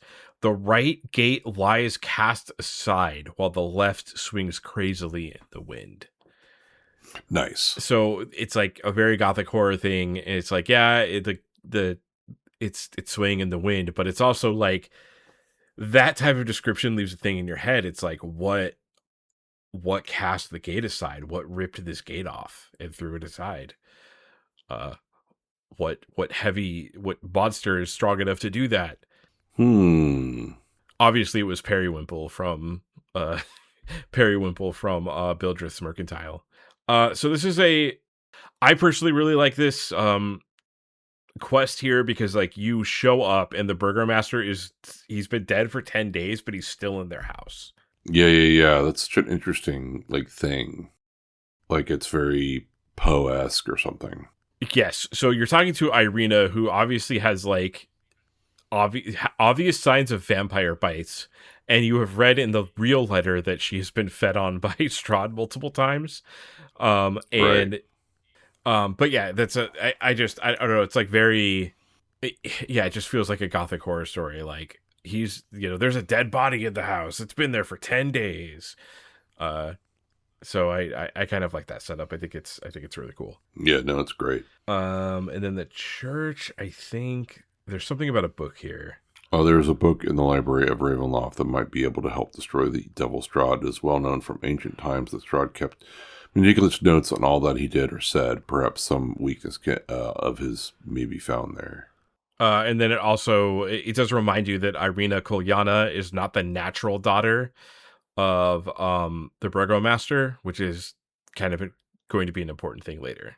And he found her in the woods at the edge of the woods one day, near the pillar stone of Ravenloft.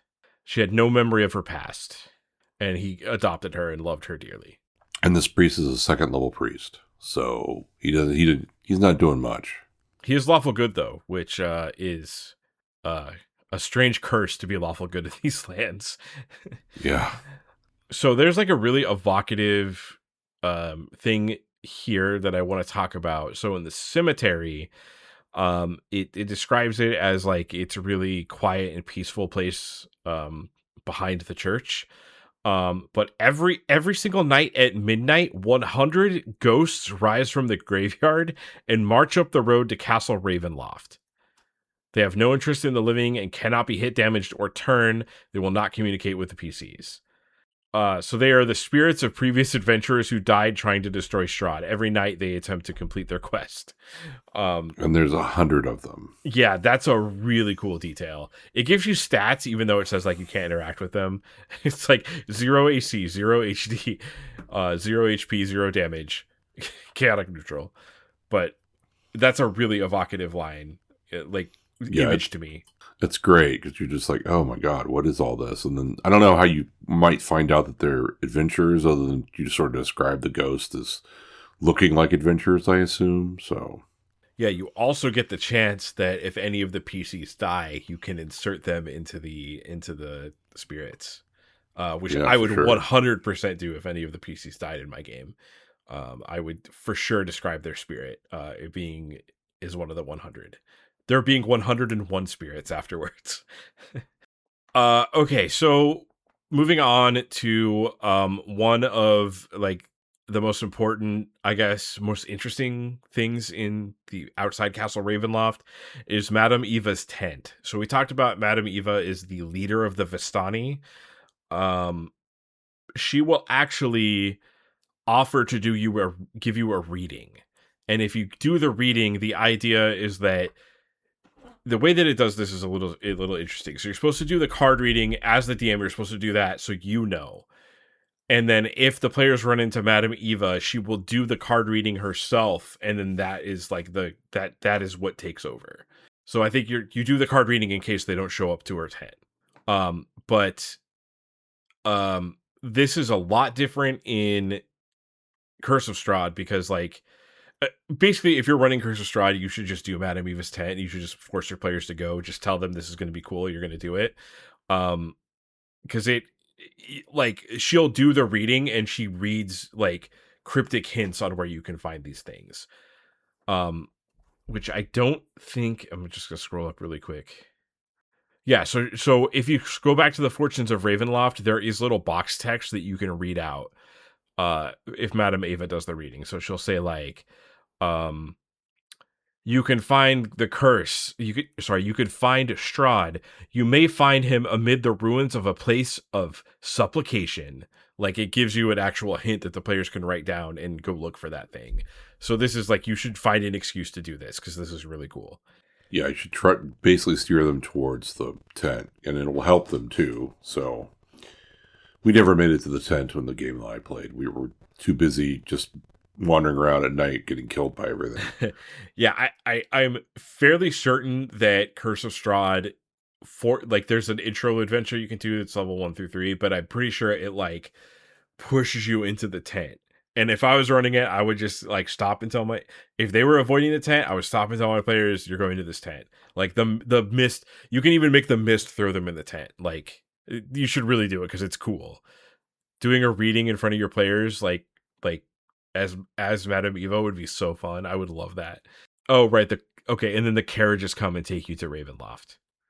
Yeah, and I think it's one of the things that's really cool is on page 10 is this illustration of the actual carriage that takes you to Ravenloft, and it's a pretty cool illustration. Yeah, so eventually a scary looking and you could just show your players this picture because it's cool, but yeah, eventually a empty carriage comes and there's 2 horses on it that are under Strahd's control, and it basically like the PCs, if they get into it takes them to the castle, which is like where they're supposed to go. And you have, as you're going up to the gates, there's all this, you describe this carriage going through there, and it's just crazy going up to the gates and all that. So it is a dark and stormy night constantly. And then there is so there's the gates. The gates. It takes you to the gates of Ravenloft, and then there's a bridge you have to cross. Which is funny because each time anyone except Strahd crosses the drawbridge, there's a 5% chance of a board breaking, and then if a board breaks, a character must pass a dexterity check. It does talk about checks at the beginning of this that basically you just have to roll a d20 under your stat. So if you had a 13 dex, you would have to roll under 13. And if you fail, if 5% chance, and then if you fail the dex check, you just plummet 1,000 feet and die, unless you can fly or something. Super. So yeah, hopefully it's the wizard who falls. Yep. And has fly. So yeah, and it's only a 5% chance per person, but still, I guess since it's 5%, you can roll d20s and not a nat one. feels a little appropriate if it's a nat one. And then, of course, over the entry tunnel, there is a green slime, which is a repeated thing that has showed up in the podcast Adventures Gone Mad. Because these early designers love the green slime. It shows up everywhere. They certainly do. Yeah. Got to put a green slime on there. I mean, also, there's like a little body horror. It's easy, like, it's body horror, right? You get a slime hits you and you start turning into a green slime. Like, that's pretty horrific. That's pretty scary. Yeah, it is very scary. All right, Kyle, so we've gotten on the coach and we're going into Castle Ravenloft. So, number one, up front, it talks about Castle Ravenloft has its own special random encounter table. Which includes just normal random encounters, and there's 6 special encounters. Yeah, and they're fairly frequent because it's a 1d6 and you roll a 1 or a 2 and you get an encounter. So that's going to be fairly often. What is that? That's not 25%, but like 20%, right? Yeah, 20% or something like that. I don't know. It's a number. So it's a lot of these is what you would expect.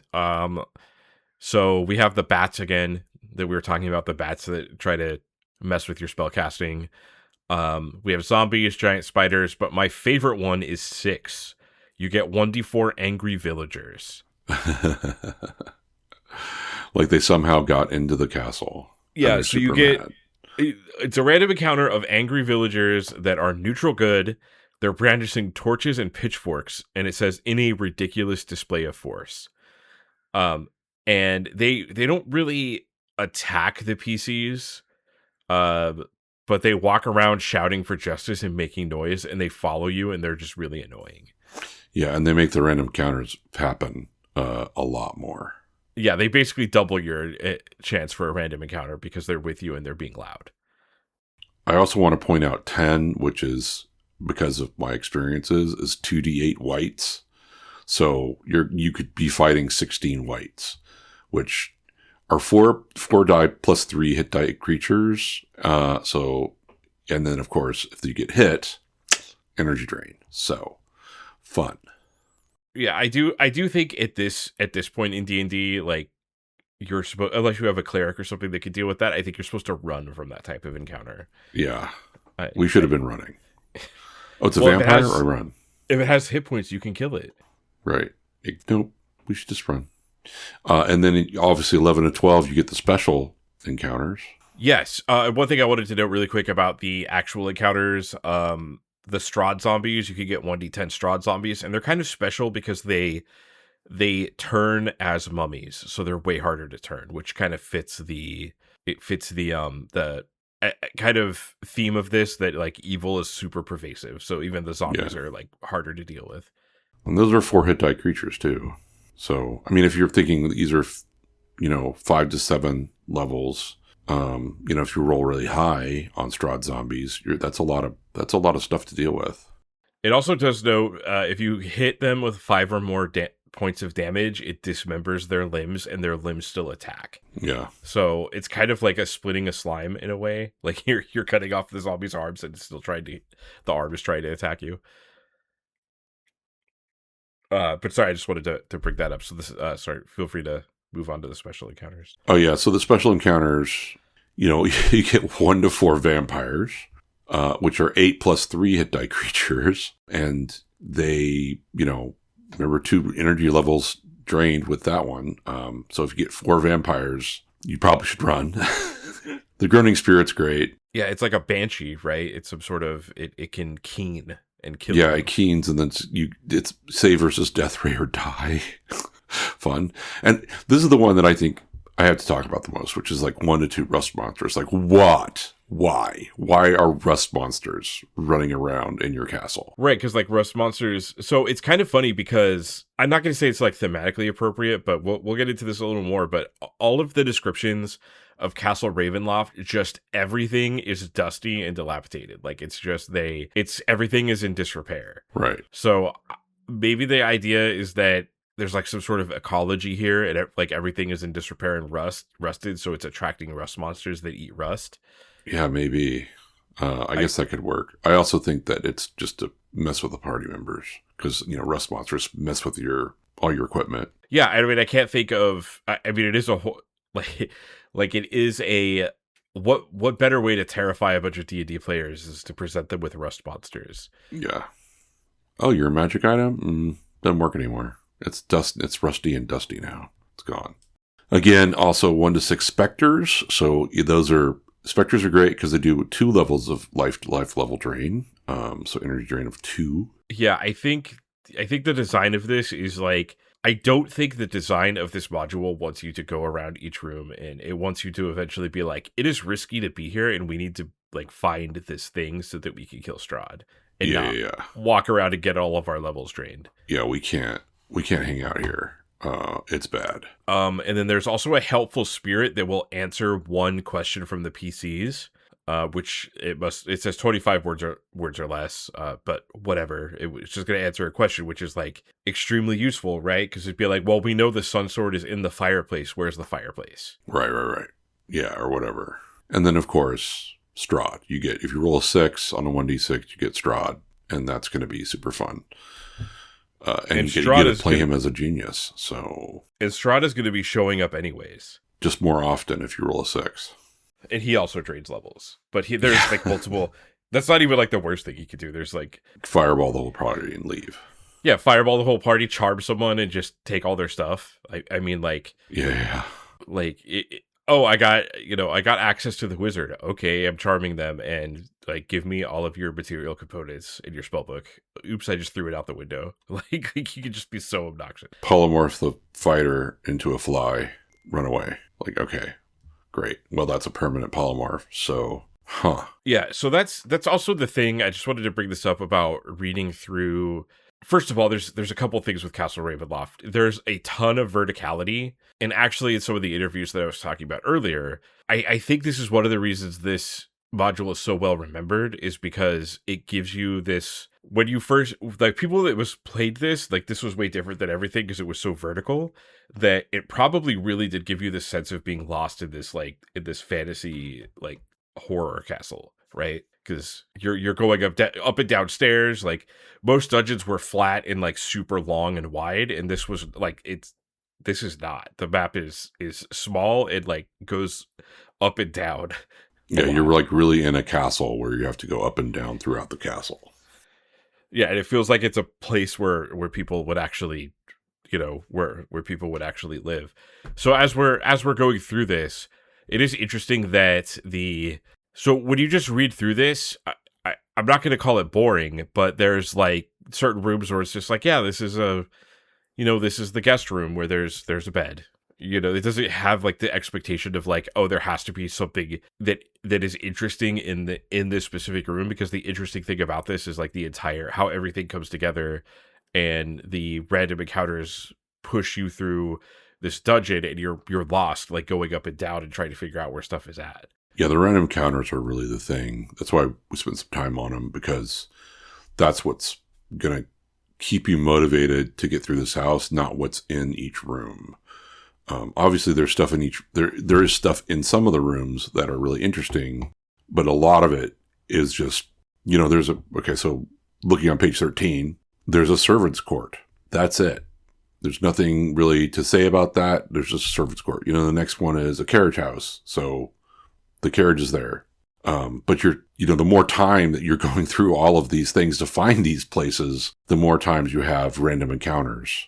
So the more time you spend in the castle looking all over into all these rooms, the more time you have to fight something crazy.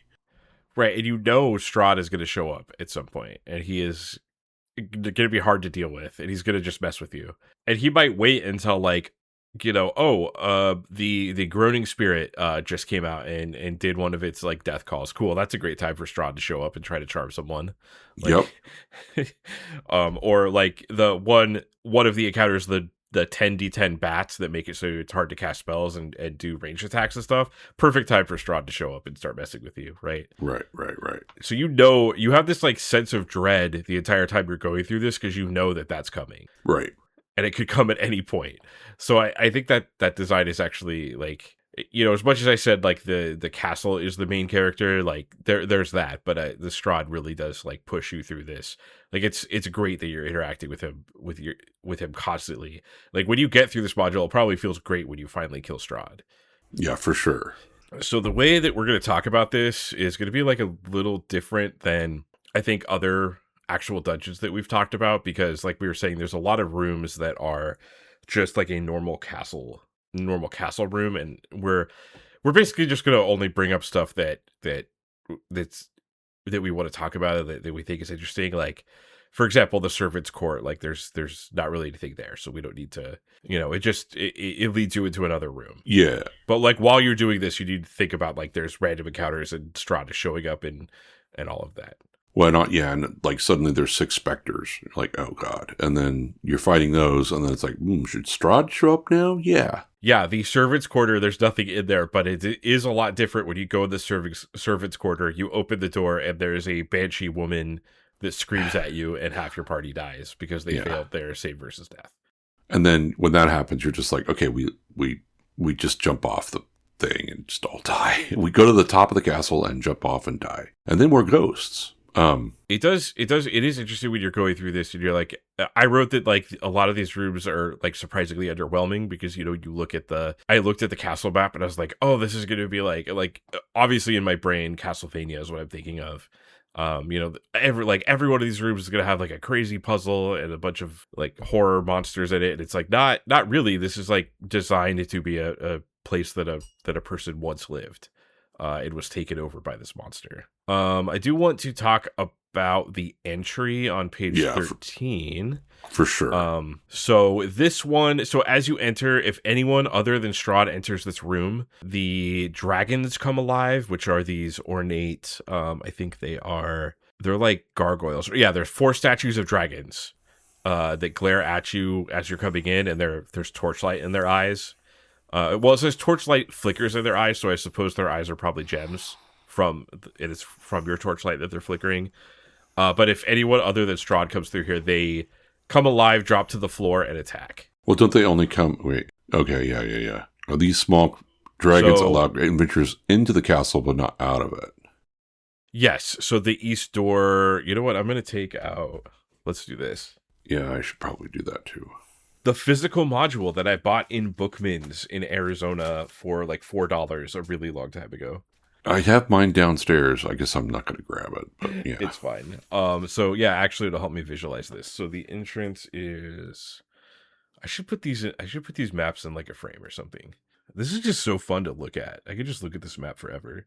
It's really good. Yeah, so normally when I do this podcast, I have like a separate thing that I get like a photo of the map so I can like look at it on my computer, but the way this is like set up vertically, that's not really...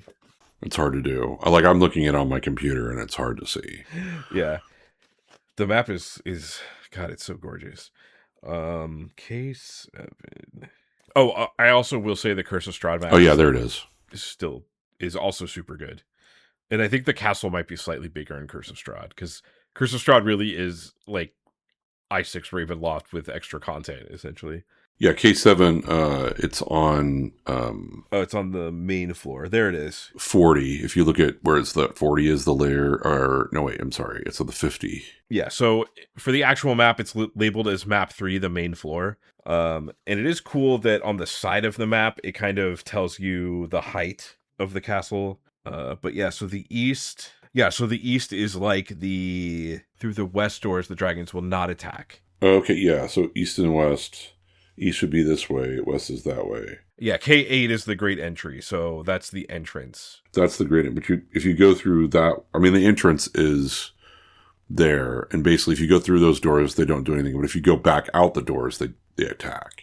Right, so they'll let you in, but they won't let you out. Yeah. And presumably, also... one of the reasons they'll let you in is because you're kind of like being invited by Strahd, so it'd be kind of weird if we invited you and then... He wants adventures in his castle. Oh, also, I just want to point out that in the... There's actually something I want to point out that I forgot to talk about. There's an interesting thing in the... this conversation that we just had about adventurers entering just reminded me. So in the Ravenloft Realm of Terror box set, I've brought it up a couple times, specifically talking about like the Vistani. There is actually so on page 9 of that book, there is a time, because basically they had to take this module and make it into a setting, right? So what they did is they were like, Barovia is one of the planes of dread, and there's all these other demi-planes that are attached to it that are different. So on page 9, there's a timeline of like Ravenloft, and it gives a year. So I guess, I don't know, this is in like Ravenloft time, like after Strahd, whatever. But so in 350, the year 351, Barovia appears in Ravenloft, and then in 470, the Vistani, Madame Eva and Strahd forge an agreement. So this is still before the Curse of Strahd retcon that the Vistani can leave and come because they helped him when he was a soldier. And then in the year 528, it says, powerful heroes assault Castle Ravenloft and perish. Okay. So I'm wondering if that is supposed to be the adventurers from this module, and in the box set, it just assumes they die. Could be. So yeah, there's your useless trivia, Adventures Gone Mad D&D trivia. It's that in the canon, whatever that means of D&D, there's like the word canon for D&D is a very strange thing, right? Because everyone's table is different. But in the year 528, powerful heroes assaulted Castle Ravenloft and perished. So that's when this happens, I guess. I don't know. But the talk about adventurers made me think about that. Well, that's kind of an interesting little thing that, like, it's a little homage to this module, right? And how, hard it was for somebody to complete it. I also do want to say that the 4 red dragons that we're talking about in this room are not the most powerful things in the world. They only have 18 hit points, but still, they have a breath weapon that does 3 to 30. Right, like this shouldn't be that hard for characters to deal with. But it would be like an interesting. I think the design of it is that it's the castle interacting with you. More so, like, that's why that's there, not more so than like being a hard encounter. Yeah, exactly. Although, 3 to 30 damage, their breath weapon is that. I mean, if you have 4 of them do that, that's going to be pretty brutal. Also, the way the encounters are designed in this particular module is to also be tied together. So, like, yeah, it's the 4 dragons are going to do anything, but imagine you're running from some, nasty monsters that are trying to drain your levels, and then you try to leave, and then the 4 dragons join the fight. Yeah, you're like, oh god. That's a different thing to consider altogether. But as far as the design for it, I think it's more of the castle itself interacting with you, and it makes it feel like a living, breathing thing that's like, it's very obvious they want the castle to be a character as well as Strahd. And then the Great Entry is the same thing in a way, except it's 8 gargoyles. So it's the same thing. Like, if you leave the room, and if you come back, gargoyles will attack any PC that's there. So because there's 8 gargoyles, and they're actually, they're pretty tough. Also, notably, they extinguish your light source if you're using torches. Yes. So it's all sort of both of these rooms are designed for you to stay in the castle, and not find some place to, take a long rest, which would be very interesting. Or, to rest somewhere. I mean, I want to say long rest because of 5th edition, but basically it's like you're trying to spend 8 hours to get your spells back. Good luck with that. Yeah, because in this edition of the game, I think you just get 1 HP back when you rest. So you want your cleric to rest to get his Cure Light Wounds, to repeatedly cast Cure Light Wounds on you. Right. Another thing that we have here that I want to talk about, and this is because my association with castles is Castlevania, which was obviously like influenced by this. In the guest hall, you hear organ music through another door. And to me, it's just like a creepy gothic castle is required to have organ music in it. Absolutely. And it is going to be playing Castlevania music. It is a requirement that you play Castlevania music when you play Ravenloft. And then this goes into the dining hall, which when you walk into it, there's a figure at the organ that welcomes you in and invites you, and it looks like Strahd himself is the person playing the piano, or sorry, the organ, which there's art of on the next page, on page 15. And most notably, his organ is the just skipping to the art on page 15 before we skip back. First of all, I love this art, but it does look like he's playing some like Warhammer ass organ with like dragon mouths on the pipes. Yeah, it's totally cool. You totally want to show that to your players, like when they enter this room. Like, this is the figure that's playing. It's really cool. But obviously, that is not Strahd himself. That is an illusion. Yeah, it's just an illusion. Don't worry about it. It's an illusion that will converse with the players for 3 rounds. So it will, like, I guess, talk to you while you're in the dining hall. And in here also, the dining hall, the table says it is laden with delectable foods of every type. Food is set for each PC in this room. Oh, that's right. I forgot about that. Which is funny because the rest of the castle, like, there's a lot of description of like, yeah, this is all dusty and no one goes here. And like part of Strahd's like inhumanity is that he doesn't care about like how messed up his castle is. So you show up. There's an illusion here of Strahd. He talks to you for 3 rounds. You could choose to eat. Like, no player that I have ever known would probably sit down and eat. Although, except for my players who know that I will never poison them with food that's offered to them, because I hate doing that. But there's a cool scene here where the illusion disappears and then the lights go out, and then you could hear the mechanism for the portcullis closing, and you could hear the drawbridge coming up, like signifying that you are trapped here. It's an important room in a lot of ways that like sets the tone for the rest of the module, and you want to play that up. I mean, I think it's great. Like, this is exactly what you want. Like, not only, obviously, like, you probably haven't figured out about the gargoyles and all that stuff yet, but you definitely have figured out that like you're trapped here. So with this scene, if you do get a random encounter here, this would be a good place to, like, I would insert it after that scene with the darkness. It's like the lights go out and now there's rust monsters in the room attacking you. Like, why is Strahd has rust? It's fine. It's fine. Look, sometimes you need a pet to eat all of the rust in here. Right. Maybe he like normally feeds them the junk and stuff around, and then like when the PCs are here, he lets them out. So the Chapel of Ravenloft. So obviously you're like, I'm in this giant evil castle. What does the holy place in the giant evil castle look like? And there is you walk in and there's a figure draped over an altar. And it seems like nothing has been disturbed in here in centuries. So I think the idea is that like Strahd couldn't come in here for some reason. Yeah, he doesn't like it. Yeah, I mean, obviously it's a chapel to lawful goodness. Spoiler alert. So that's why he doesn't come in. Yeah. So the figure that is draped over it just calls him a mighty evil cleric, which I like that phrase, mighty evil cleric. He's mighty evil.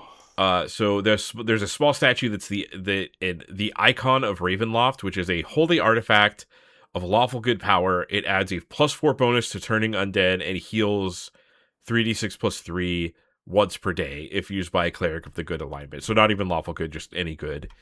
And the mighty evil cleric was attempting to obtain the icon.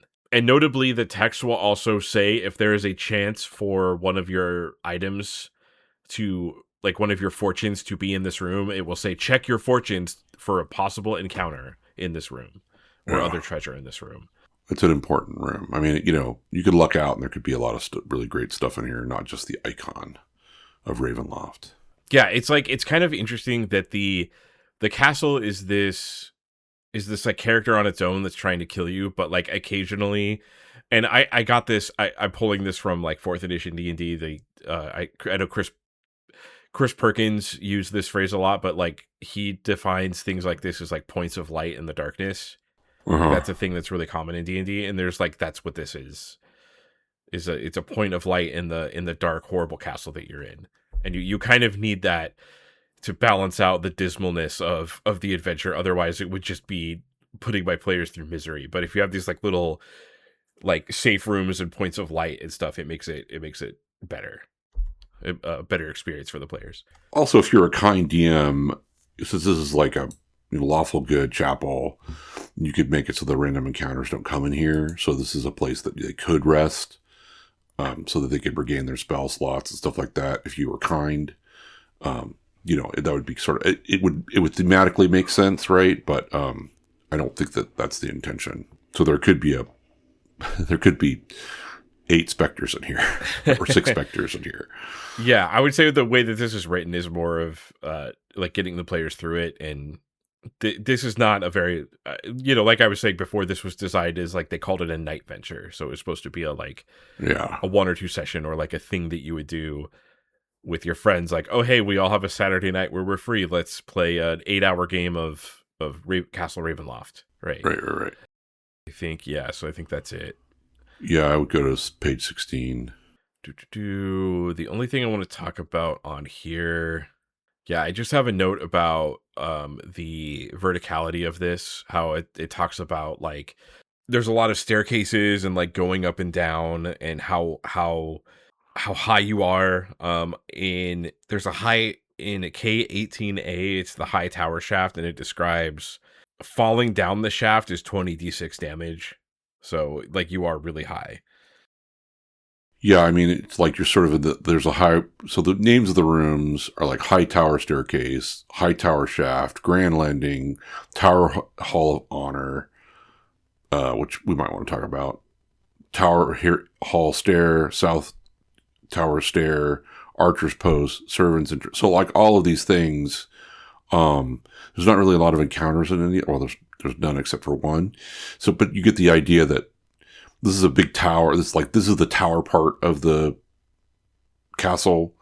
That verticality is a really important component here. It's more of like the mechanism that gets you up and down but like this dungeon is kind of designed as like, it's not like the other dungeons that we've read. This is more of like, this is a house that a person that walks around lives in. Yeah. And he's a bizarre individual. So sometimes he has rooms with some weird stuff in it, but it is mostly a like castle that people were in. It's not like castle, the last adventure we read, Castle Amber, there's rooms where it's like, the people live here, but they are like, here's the room that you walk into, and there's like a boxing match happening between magical golems. Like you don't see that much of that in this castle, I think.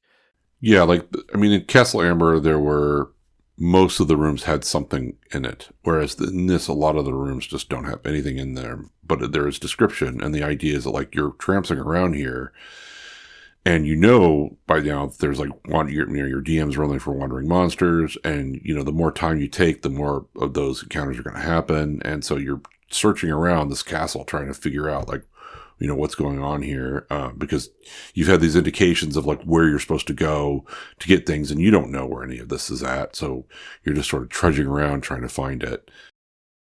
Right, and whoever's the mapper is it's having like fun, ripping their hair out, because it's much harder to map a you have to think like, okay, well the stairs go up 100 feet, and then like how do you like this would be fun to have if you're actually using the mapper, to have them draw that out, and then at the end of the adventure, when they win or they all die, like pass them the map and be like, this is where you were, this is what it actually looked like. Yeah, this is what it really was.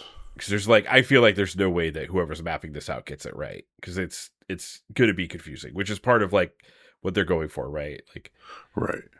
They could have made this the village of Barovia instead of this massive castle, but they designed this specific castle because, one, of vampire tropes, like Dracula, and two, because like it makes it's like a horror module, because you don't know where you're at, you don't know what you're going to see. Right. Okay. So this is the Tower Hall of Honor is a spiral staircase, that if the players step onto the spiral staircase, you awaken the Guardian of Sorrow, which is a Castlevania boss. I'm sorry, I know I keep bringing up Castlevania, but I can't get that out of my brain. That is that sounds like something that would be in Castlevania. You know what? I'm going to Google Castlevania Guardian of Sorrow. What happens? Nope, there's no Guardian of Sorrow. And just to point out from the map perspective, there's kind of like two big towers. Well, there's more than two big towers. There's like three big towers, basically. And this is sort of just one of them. I think it's the biggest one. And yeah, so you're having to deal with this Guardian of Sorrow to try to climb up and try to actually face it. Yeah, so the Guardian of Sorrow is the tower. Yeah. Right. So it's including the tower itself, including the spiral staircase, is trying to fight you, and the actual heart of the Guardian is at the top of the tower. Right. And there's like 10 halberds on the walls that try to attack you. Yeah. And they're trying to actually, you have to make a dex check or you might fall off the staircase and then take a lot of damage. Right. So this is like more of like the castle is a character that is also against you. Yeah, also trying to fight you. Yeah, I also like slightly remember this in Curse of Strahd. I just remember a like staircase with a giant beating heart at the top. So I think this is still in Curse of Strahd. I don't really. So the servants. So there's K23, the servants entrance. There is in this room. I like this little detail. There's an ancient book, and at the top of each page is scribed, "Please register for your own convenience and that of the next of kin." And it says over half are filled with names. They're all illegible. So it's like the servants' quarters where they just because like it's dangerous to be here, you're also filling out your next of kin. So I thought that was like a kind of a funny little detail. There's like a lot of comedy in this module, as I've noticed too. Yeah, I mean dark comedy, but yeah.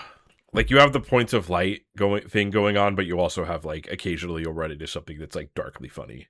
There's also another room on page 17. I just wanted to talk about K27, the Hall of Grace. So the description in here is, the 20-foot wide hall has a dark vaulted ceiling. Shadows seem to dance across the distant ceiling. A low moan rises and falls the length of the corridor, intonating sadness and despair. And after this description, it just says, yeah, so the shadows are from the characters' flickering torches. That's great. So you're kind of like scaring yourself in that room. Yeah. But yeah, all of just to note as well, we're saying there's not much in some of these rooms, but like every single room has this like really flowery description that like really pushes the tone of this being a dark and stormy night at a place of danger to you, just like the thing I just read. Right. Which is kind of like a thing we've seen in all the Hickman adventures we've read, right? They're like, if you had to be a book and I didn't know who wrote it and I read the box text, I could be like, okay, that sounds like a Hickman. So it's like very, they're very interested in establishing like a theme and a tone to their adventures through every single thing that they say. They don't really waste any of the words. Maybe. Yeah, I mean, when you read all of these box descriptions, it is definitely meant to give you a sense of like foreboding and, this is a dark place where terrible things have happened, so, it's supposed to be to scare you and give you a sense of dread. It is like, yeah, dread is the perfect word for it. It's like every one of these descriptions are written in a way where you could start the phrase with, it is a dark and stormy night and... So, it is a dark and stormy night and a staircase of old wood climbs shakily up a stonework shaft. With each step upon it, the wood strains underfoot, creaking and groaning. Like, that's part of like the thing that makes this like such a memorable adventure, I think. That's actually really great. There's a lot of really good description in here. Right, and I will say, like, I know we've talked about, like, the media that all of these designers were taking in at the time, like, influences what they were doing, but, like, there is a lot of horror. Like, there's, like, Weird Tales, for example. I've talked about the book that, like, everyone that designed modules was reading, or the magazine everyone. Like, there's a lot of horror stuff in that. Presumably because gruesome stories of people getting murdered sold to young boys at the time, but... Yeah. pretty It much. is probably part of like why, like people that were interested in fantasy stuff were probably also like reading horror stuff too. And yeah, I just also have a note here. There's a repeat visual theme of dust and stuff being unkept in almost all of these rooms. And I think that that's like pushing towards the inhumanity of Strahd. He just like doesn't care about that. Right. Like being clean is almost like a human concern, right? So we want to talk about the office of the King's Accountant. So he's the accountant for Strahd. He's been pressed into service. His name is Leif Lipsiege, which is a great name. And so he basically keeps all the books and accountants of everything that Strahd has, which is kind of an interesting thing. Like, why does Strahd really need an accountant if he runs everything? Like, but maybe he just is really particular about making sure where all of his treasures are, and apparently Strahd can't remember, so he got somebody else to do it for him. And so that's what this guy is. And, so if he could sort of be on your side, so he will actually tell you where the holy symbol of Ravenkind is. And also, depending on your fortunes, there also could be some stuff with that. And if he's threatened, basically he can pull a rope, and then you get the really bad encounters, basically, from table 6. So he can basically summon something pretty nasty to come deal with the characters if they attack him and want to do that. But, I mean, in theory, you'd really want to make sure this grumpy old man is on your side. Right, because he's probably one of the only living people that you're running into in this entire castle. I did also, while you were talking about that, I pulled up Curse of Strahd, and yeah, he's also in Curse. Like the castle's the same, so this character's still in there, and it has the same mechanic where he pulls the rope. So this is a direct reference to Dracula, and of course I can't remember the character's name, but one of the people that has been driven insane in Dracula. I think he's the one who's telling the story, actually, now that I think about it. All I remember about Dracula is there's like 4 different point of view characters. Yeah. So I think from this point of view, it's one of the characters. It's supposed to be, the character in, if you watch the movie, it would be Keanu Reeves. So sort of the accountant person or something. I don't know. Maybe not Keanu Reeves, whatever. But yeah, so it's important. I think this is a fun piece where you could really have some fun with the role playing with this character, because he has no interest in the PCs. But if you're nice to him, he'll help you. But if you're not nice to him, he's going to summon some pretty bad monsters. And obviously he's not. It's easy to kill him if you want to. Right, and he'll tell you where the holy symbol is if you somehow didn't get the reading from Madame Eva. Like if you skipped that, he's like a failsafe to help you find, because like not getting the reading from Madame Eva is kind of bad. It like really is going to make things way harder for you if you don't know where anything is. Oh right, yeah. So he can help you with that. Yeah, he's a failsafe for one of the readings. But I gotta say, like, if you didn't do the Madam part, like, you probably just go and kill this guy. So good luck with trying to finish this module. Yeah. Also, this kind of like follows I'm not gonna say a theme, but like there's a design thing that you see a lot of these modules where they insert at least like 1 or 2 people you can talk to in dungeons. Yeah. Most of the time they stab you in the back. So right. It's this is a rare non-betrayal character, kind of. It depends on how you interact with him, but right. And yeah, I noted he's like, oh, an NPC you can interact with, it doesn't immediately betray you, because most of the time, any human, like any living creature that you meet in these dungeons, is going to stab you in the back the moment that they can. Also, I just love his class as human accountant. Yeah, human accountant. An accountant sounds like an actual like class that would be in Final Fantasy. There is. Right? There is a calculator. There's an arithmetician class in Final Fantasy Tactics. So he might be an arithmetician.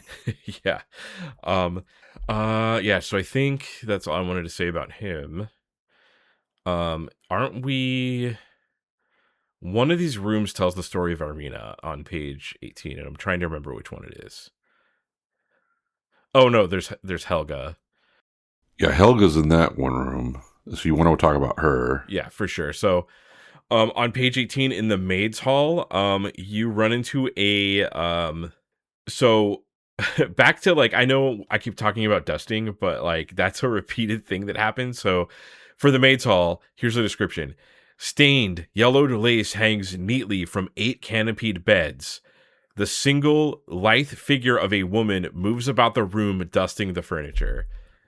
So there's like it's just kind of interesting. Like it's just like humanity and order is represented in this module by like dusting and things being dusty. I noticed. Maybe the Hickmans just really don't like things being dusty. So this is Helga, who is a vampire who will attack the PCs only when the opportunity to do so without having to fight the party presents itself. So there's like your NPC that you could talk to that betrays you. Yeah, here's our betrayal PC, or at least one of them. Yeah, so she claims to be the daughter of a villager. If you attack to her, if you talk to her, she claims to be the daughter of a villager. And she actually is. She just decided that she wanted to be with Strahd, so yeah, she chose is evil. She got bit. Is that the person that ran away? No, I don't believe so. That I thought it was a little girl. A different character. Just trying to remember that character's name that I read a few hours ago yesterday. Gertruda, right? That's in the bedchamber on the next page on 19. So yeah, there's your NPC that betrays you, but also like it's a fun little encounter, a fun person for your players to talk to. And you know, despite having 36 HP and 1 attack, like vampires are pretty serious in this game. Like they can, I mean, it's if another you get thing hit, that can drain levels. Again, drain levels, which just messes you up. Like so when I played D&D, I never really had that mechanic happen to me until I played Ravenloft. I think it might have happened at once, but it was like 1 level, and then okay, I think I'm okay. With this, it was like, well, in my 7th level character now is a 3rd level character, and it's like, oh wow, that is really painful. That feels bad. That's bad. It feels really bad. I mean, obviously there's a reason why they got rid of that mechanic, because it's just so terrible.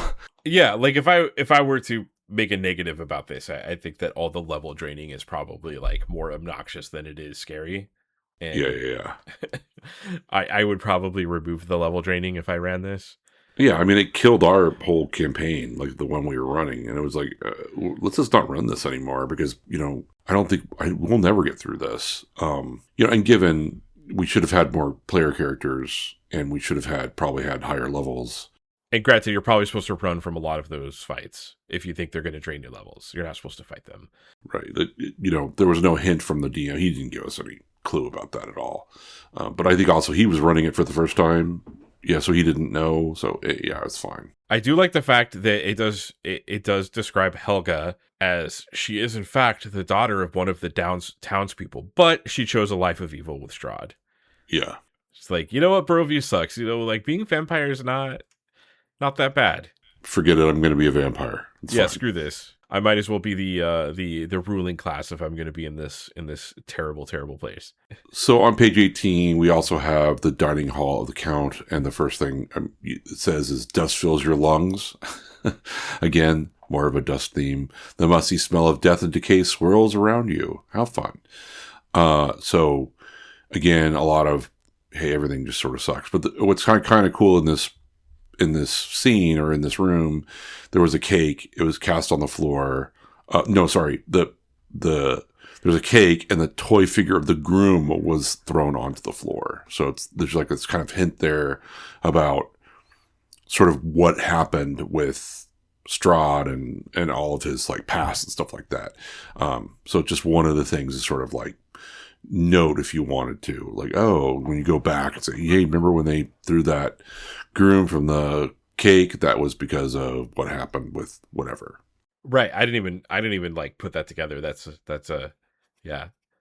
is for sure telling you the story of what happened here, but like subtly. Also, like it paints him as a monster, because who would not eat the cake? Yeah, who doesn't eat cake? The hell? Especially wedding cake. That's usually the best cake. What a monster. People spend $20,000 on a cake. You better eat it. Okay, so the study is the room that has arena stuff in it. Yes. Yeah. Okay. So the next room, K37, the study. So when you come into here, uh, basically there's like a lot of it says like all is in order here. So there's like a hint that this room is actually like used by Strahd or whoever, and it's not like fallen into disrepair. So like kind of like through the descriptions of stuff that's happening, you can like determine what rooms are actually used and people go in here. But in here, so there's a huge painting hangs over the mantelpiece in a heavy gilded frame. The rolling light of the fire illuminates the carefully rendered painting. It is the exact likeness of the burgomaster's daughter, Arena Kolyana. Although the painting is obviously centuries old, the likeness is unmistakable. So one, the room hints that he actually uses this. So it's like Strahd probably comes in here and looks at this painting like a creep. Yeah. Like too much. But it is a mystery for the players because they have met Irina more than likely, and they come in here and there's a painting that is hundreds of years old that is her. And that points back to the whole Dracula thing as well. Yeah, like it's like, oh, was she a vampire? Like, what's going on? And you don't find out the story behind this until you find the Tome of Strahd. But part of the Dracula story is that he finds a girl who is the likeness of his love and all of that stuff. So. Yes, and they did that in Curse of Strahd. They get more into... So, in the actual Ravenloft box set, the second edition one, they get more into, like, what it means. They call them the Dark Lords. So, each demi-plane has a Dark Lord that is responsible for it, in a way. And it is kind of like you are in a person's personal hell. So, that sort of framing came in the box set, because... essentially, like, Barovia from the box set forward is supposed to be like, this is Strahd's personal hell, and he is being tortured by a group of things called the Dark Powers. And his thing is that this, like, love he can't get. So that's why he's, like, coming in here and staring at this painting, because it's this thing that he can never have. He's being tortured by it. And that, I do think that story, like, makes Strahd a lot more interesting. So if you are running this, I would definitely, if you're going to run the i6 Ravenloft, I would definitely read Curse of Strahd and like pull in some of the stuff that they put in there for Strahd's backstory. But yeah, I do want to note that like, I just wanted to note as well that like they are very clear on the descriptions on like which rooms are dusty and not used and which rooms are like in order and used. That is a good point. Yeah. And this painting of this woman, it kind of indicates that Strahd comes in here and looks at this or does whatever. I do have a note on the treasury on the next page, 19, K41. I just wrote, that's a lot of coin. Yeah, there's a lot of money in there. Yeah, because K41 treasury, it has 50,000 copper pieces, 10,000 silver pieces, 10,000 gold pieces, 1,000 platinum pieces, 15 100 GP gems, 10 1,000 GP jewels, a magical glowing sword of +2, 3 maces +3, and check for more things from your fortune. So that's a lot of coins. I don't think that characters could even hold that many coins without a bag of holding or something. Yeah, or even be able to carry it. But yeah, the whole idea, well, I mean, there is a false treasury, and then there's a secret door, and then there's some spiders, and then you finally get to the treasury. You know, it's funny too, because one of the Desert of Desolation adventures, I think it was the final one, had a false treasury, or was that Pharaoh? It might have been Pharaoh. One of them had a false treasury. Yeah. So I was like, is this a thing that Hickman's like, or is this like how common in castles was a false treasury? I mean, it makes sense from a D&D perspective, right? Because you like want to challenge your players and not just give them whatever the treasury is just sitting there. But yeah, I don't know how often castles, had false treasury areas or something, so you thought like, oh yeah, no, I found the treasury and it was empty or didn't have very much. Right, and a lot of D&D is like things don't appear. There's how a thing appears, and then when you investigate it and look into it is like when you find out what it is. So a false treasury like fits into what it just fits into D&D, right? In a way. I'm just curious because I think we've only seen them in Hickman adventures, so I wonder if the Hickmans have a false treasury in their house. If I ever talk to Tracy Hickman, I'm going to ask him that. Next is the bedchamber with Gertruda in it. Yes, so Gertruda, K42, the bedchamber. Gertruda is, we talked about her in Barovia. You talked to Mad Mary, and she said that she locks Gertruda in her house, and Gertruda made it out somehow and is now in Castle Ravenloft. Strahd hasn't bitten her or anything, but, obviously you're going to take her along with you because you're trying to save her. Although maybe not. Kind of depends on you. And she's basically very innocent, and she'll always choose the most simplest thing, and she'll put herself in danger a lot. So that'll be fun. That's a fun thing to sort of... She has a wisdom of 4. Yeah, I didn't even notice that. That's funny. That's great. Intelligence 8, wisdom 4. She's incredibly naive, and she puts herself in danger she's basically going to be like super annoying for the party to deal with, because she's going to be the one running into traps and stuff like that. So yeah, the Hall of Heroes, I just wanted to talk about K45. The Hall of Heroes is, so there's a bunch of alcoves, and there's statues within each of the 10 alcoves. And the statues are imbued with the spirits of long-lost ancestors of Ravenloft who grieve at the loss of Ravenloft's former glory. And each spirit will answer one question for the PCs. If asked directly, there's a 20% chance that each spirit answer is wrong. So you can get some answers here, including, like, where's the stuff to kill Strahd? But there's a 20% chance they might just tell you with the wrong answer. Right. And I also suspect this is it's not like a maliciously wrong answer, and just that they don't know because they're kind of stuck in these statues. Yeah, that's what I get too. Or maybe they, their information now has passed. I mean, they only know when they were alive or something. So maybe they just don't know where that thing is. I mean, you could be nice to the PCs and just give them like, oh, he doesn't know that, or he says he doesn't know that, or she doesn't know that, or whatever. That would be nice to do, but you could also just give them the false information because they just, if you want to mess with them a little bit. Yeah, there's like a lot of lying in these early modules, or like the ability for the PCs to be lied to. So it's like up to them. It's kind of up to them whether or not they believe it, because I don't think that there's a express mechanic for someone. Like in 5th edition, you would roll an insight check versus versus a deception roll. But in this, it's kind of like it's up to the players, the people piloting, if they believe the spirits here. All right, page 20. We should congratulate Clyde Caldwell at some really cool art, because you have Irina here in, I guess, period appropriate dress. Yep. Like I really like how the what she's wearing really illustrates like the setting that they're in. Yeah, it's a great illustration. It's something you're like, when you get into that room, you would want to show your players. Yeah, so the illustration is Irina in like current times standing next to the painting that is obviously her, but it's a different person. Right. She has like the same face and the same like hair and everything. It's just a different, they're wearing different clothes essentially. And you can kind of tell like through the pose and stuff that they're a different person. Like the person in the painting is like doing like a more royal pose, and Irina herself is doing a more like, I've got a sword and I'm going to kick your ass. Actually, yeah, like an average like working class pose, I guess. Yeah, I don't know. It's more of a like, I'm an adventurer kind of look, but to me, but I think that's intentional.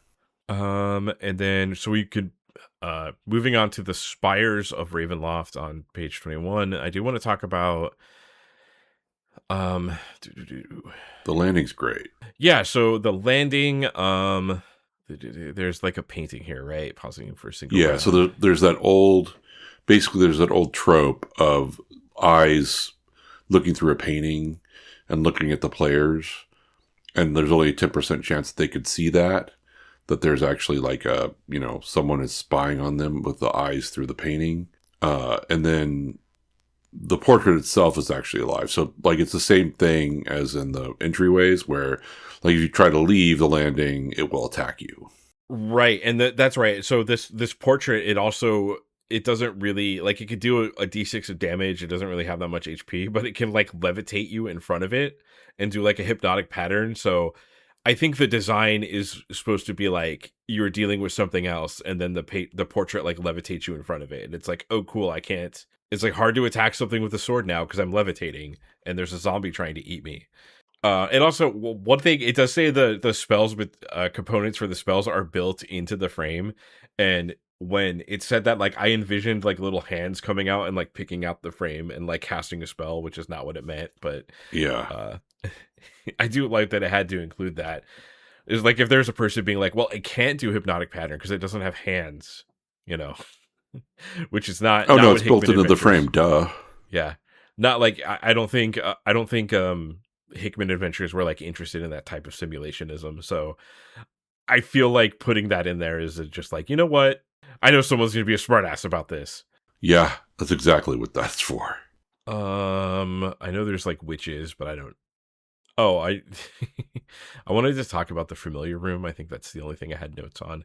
I do want to talk. So the lounge, there's a lounge, and it is funny because they have a bookshelf, and then the bookshelf, there's Embalming the Lost Art, Life Among the Undead, Learning to Cope, Identifying Blood Types, A Beginner's Handbook, and Masonry and Woodworking, which I think is kind of an amusing piece to go through the lounge and see these sort of books that are, Strahd probably read all of them. Well, it is funny too because it's like Strahd reads boring things. Yeah. Like he doesn't read. There's no like fiction in here. It's all Right. like, granted, I'm sure there's people out there like blood typing is interesting to them, but it's not interesting to the to the PCs probably. And also, one of the things you're looking for is a book. Yes. To help you. So, like, I think maybe part of that is to be like, oh no, there's like books in here. What are they? Oh, they're not the Tome of Strahd. Shit. Yeah, that's not the one we want. Page 21, K54, the familiar room. As you enter this room, an evil essence embraces you. Torn and broken couches lie in heaps, haphazardly strewn about the 20-foot room. The low ceiling seems to press down upon you. Deep claw marks cover the hardwood furniture. Claw marks have also sliced once lush upholstery to shreds. From the dark shadows amid the rubble, 3 pairs of green eyes stare back at you. They're 3 black cats. Everything was ripped up by these cats. Are you sure we're not talking about this room just because you love black cats? I do. Okay, so yeah, I wrote in my notes, black cats aren't evil, they are really nice. But no, actually, like, I did want to talk about this room because it talks about like it being ripped up by claws, and then you think like, oh no, it's like a giant werewolf, and it's actually just cats ripping up upholstery. Yeah. So that's a joke for sure that they inserted into this. And they are the familiars of the witches, which is in K56. But I just want to point out, black cats are nice. You should go adopt them from the shelter because people don't adopt black cats. Okay. But also, I did like the joke that there's 3 pairs of eyes, monstrous eyes staring at you, and it's just cats that tore up upholstery. And you can murder them. One of them only has 1 hit point.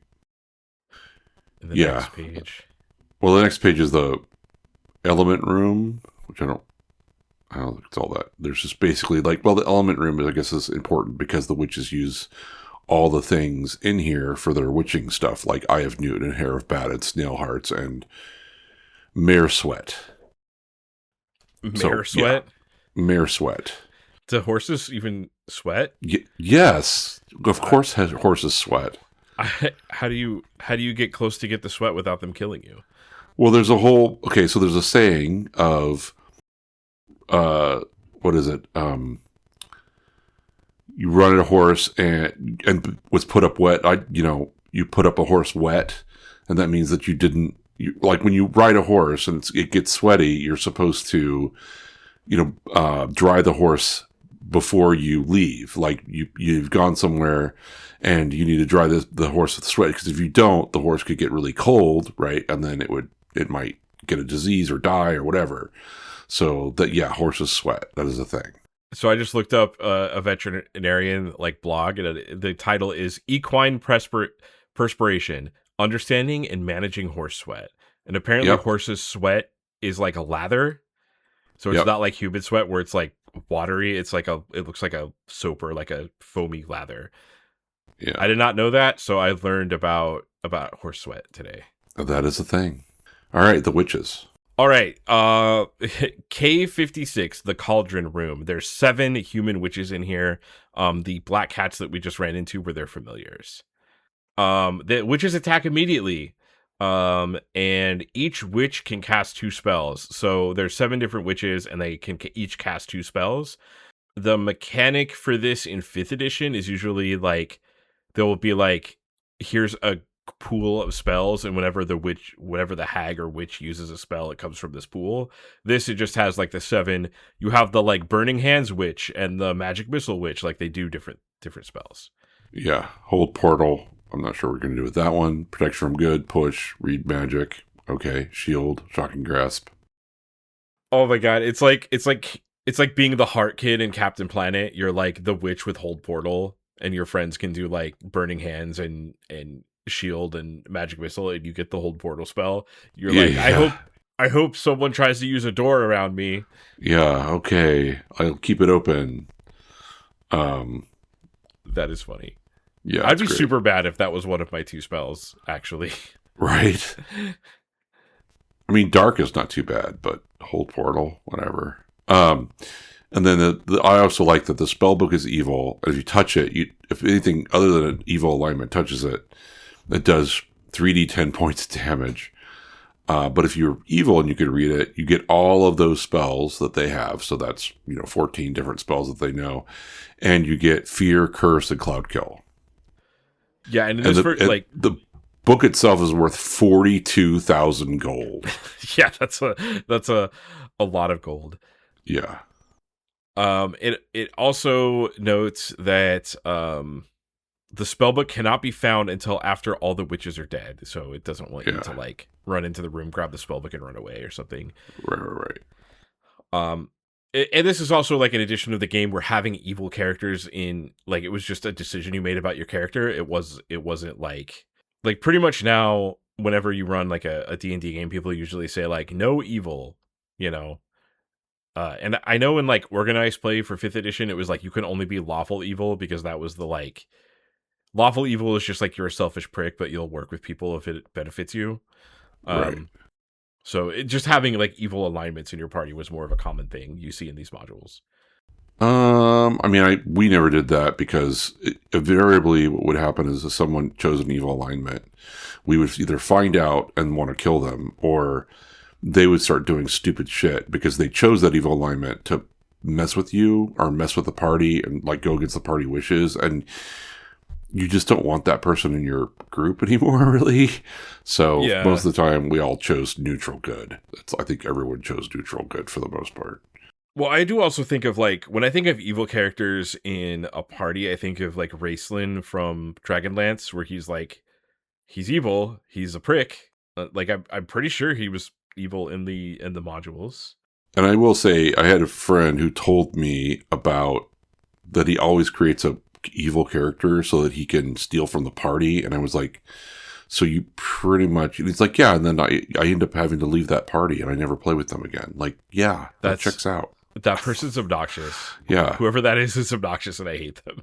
Yeah, like why are you even here with us? Yeah, so I've been in a few, so the idea of playing an evil character is always like kind of interesting, and I've been in a few games where we're like, oh hey, let's all make evil characters, but like, one, I don't really like playing evil characters, but like every single game I've been in where that was a theme, it eventually turns into Grand Theft Auto like D&D edition, where I don't think I mean, I have like, I think about starting D&D games all the time, so I have like a few starter ideas for like an evil campaign, but every evil campaign I've been in has not worked. The only one I think worked was they all played orcs, and they all played stupid orcs. So there was a lot of comedy rather than, trying to actually like take over the world or anything. It was just more like stupid orcs trying to do stupid things, which was, so you're playing like Warhammer 40k orcs.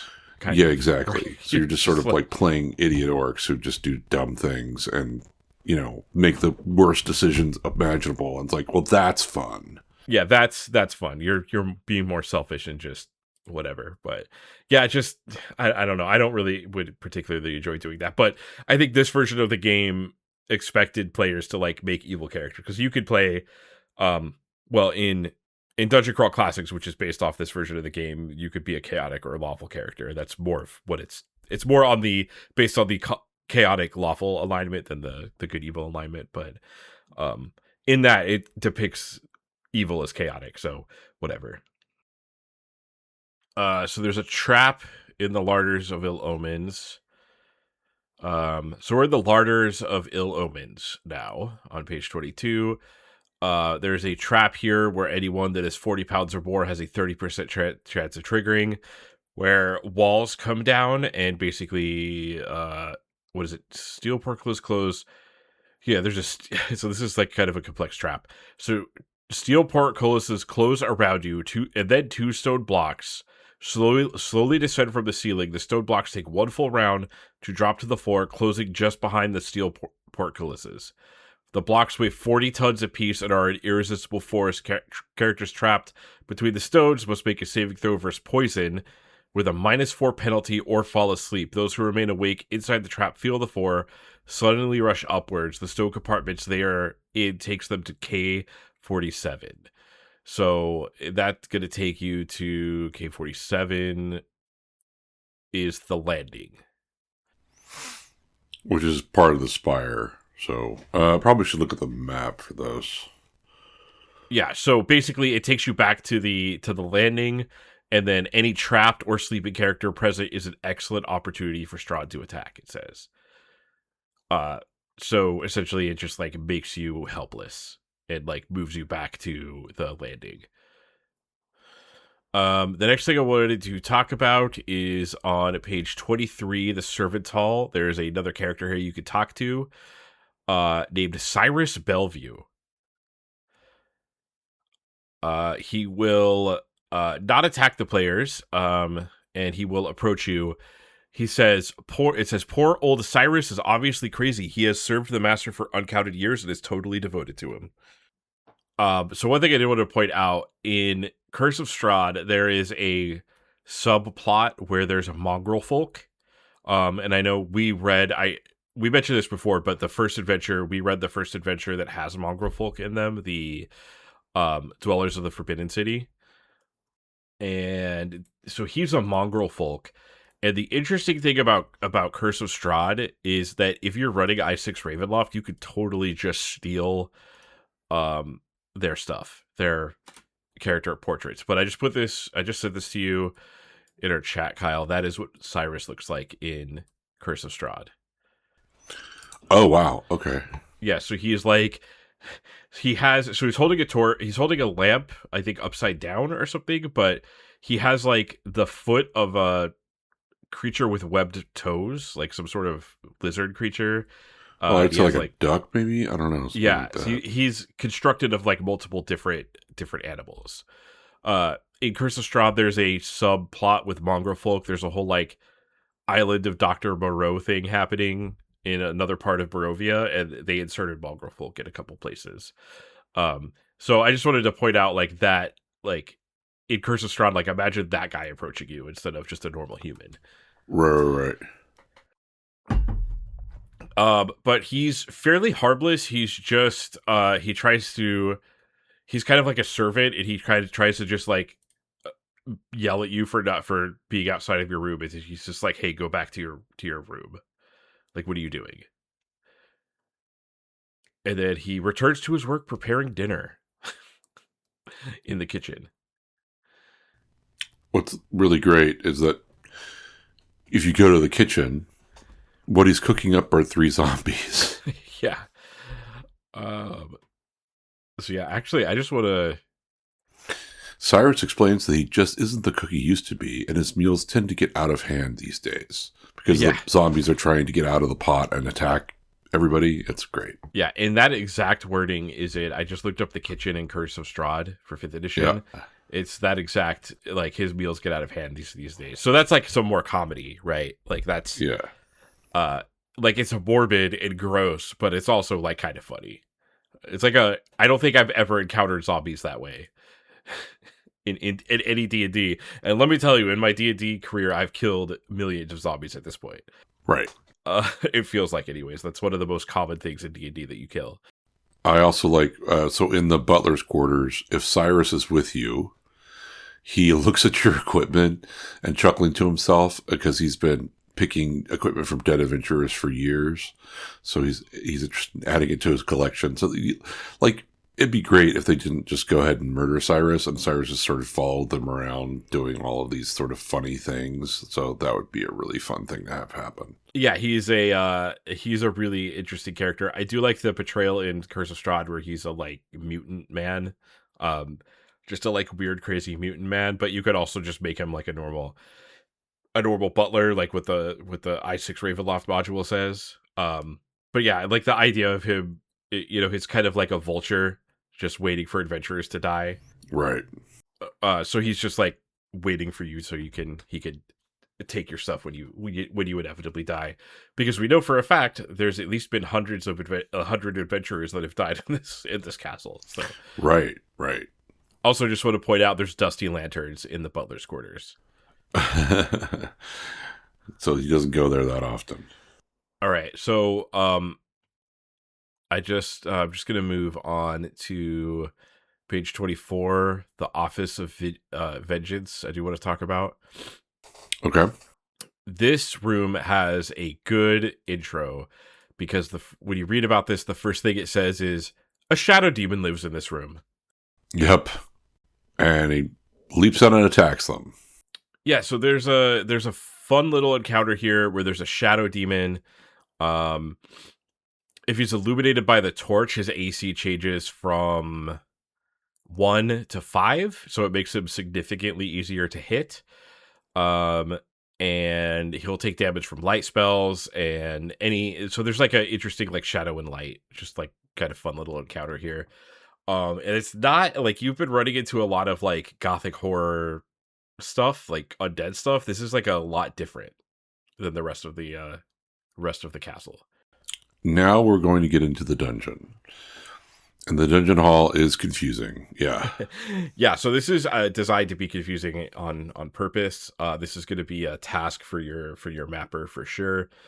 I wrote down the water thing is hard for me to picture because in page 24, page K73, the dungeon hall, it talks about how like there's standing water here that I just like had trouble with this room. I had to read it like 3 or 4 times.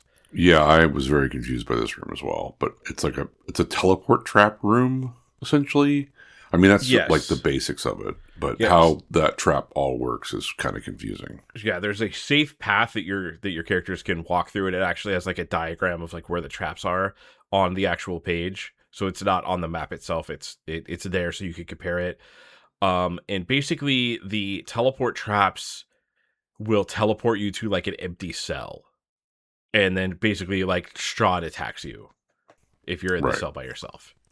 But it's drains you a couple like, levels, and then there's like standing water in the room, so it makes like the actual tiles on the ground harder. Also, it makes me think. I don't know if you, I don't know. Maybe I'll cut this. But do you remember the still water meme that was happening like a few years ago? Yeah. Yeah, it made me think of that. Like, oh no, still water. Like, well, it's still water. Stay away. Yeah, there's a meme going around on the internet, I think primarily from TikTok, about urban exploration. Like there's a lot of videos talking about how like still water was really dangerous because it can be hard to see and it's filled with like bacteria and gross stuff, and you could get infections and stuff. And then people started like making these memes about how still water was like the most dangerous thing in the world. Like you would walk in a room and see still water and freak out. And right, you need to walk out. Yeah, so that's what I was thinking about when I read this room. It's like, oh no, still water, the most dangerous thing in the dungeon. You'll get an infection. All right, which is Strahd. Strahd is the infection. Yeah, and some of these cells, there's like in one of them, there's like a werewolf in the cell that appears to be a villager. And there's money. And in one of the cells, there's a magical +2 sword that actually is intelligent. Yeah, and we know the core book has like all these rules about intelligent weapons, like the ego and stuff. The brazier room does have a puzzle, which is like a little weird because nothing else in this room has a puzzle, or in this castle really has a puzzle. And there's 2 iron golems, which you don't really want to mess around with if you don't have to. Also, because they're brutal. There was the course bill. I forget the solution to this puzzle. Okay, yeah. So there's all these golems. They have like stones in their hand, and in order for you to leave, other than like the door you came from, you have to get the stone out of their hand and put it in the fire, and then the stone will reappear in their hand, and then the door will open for you.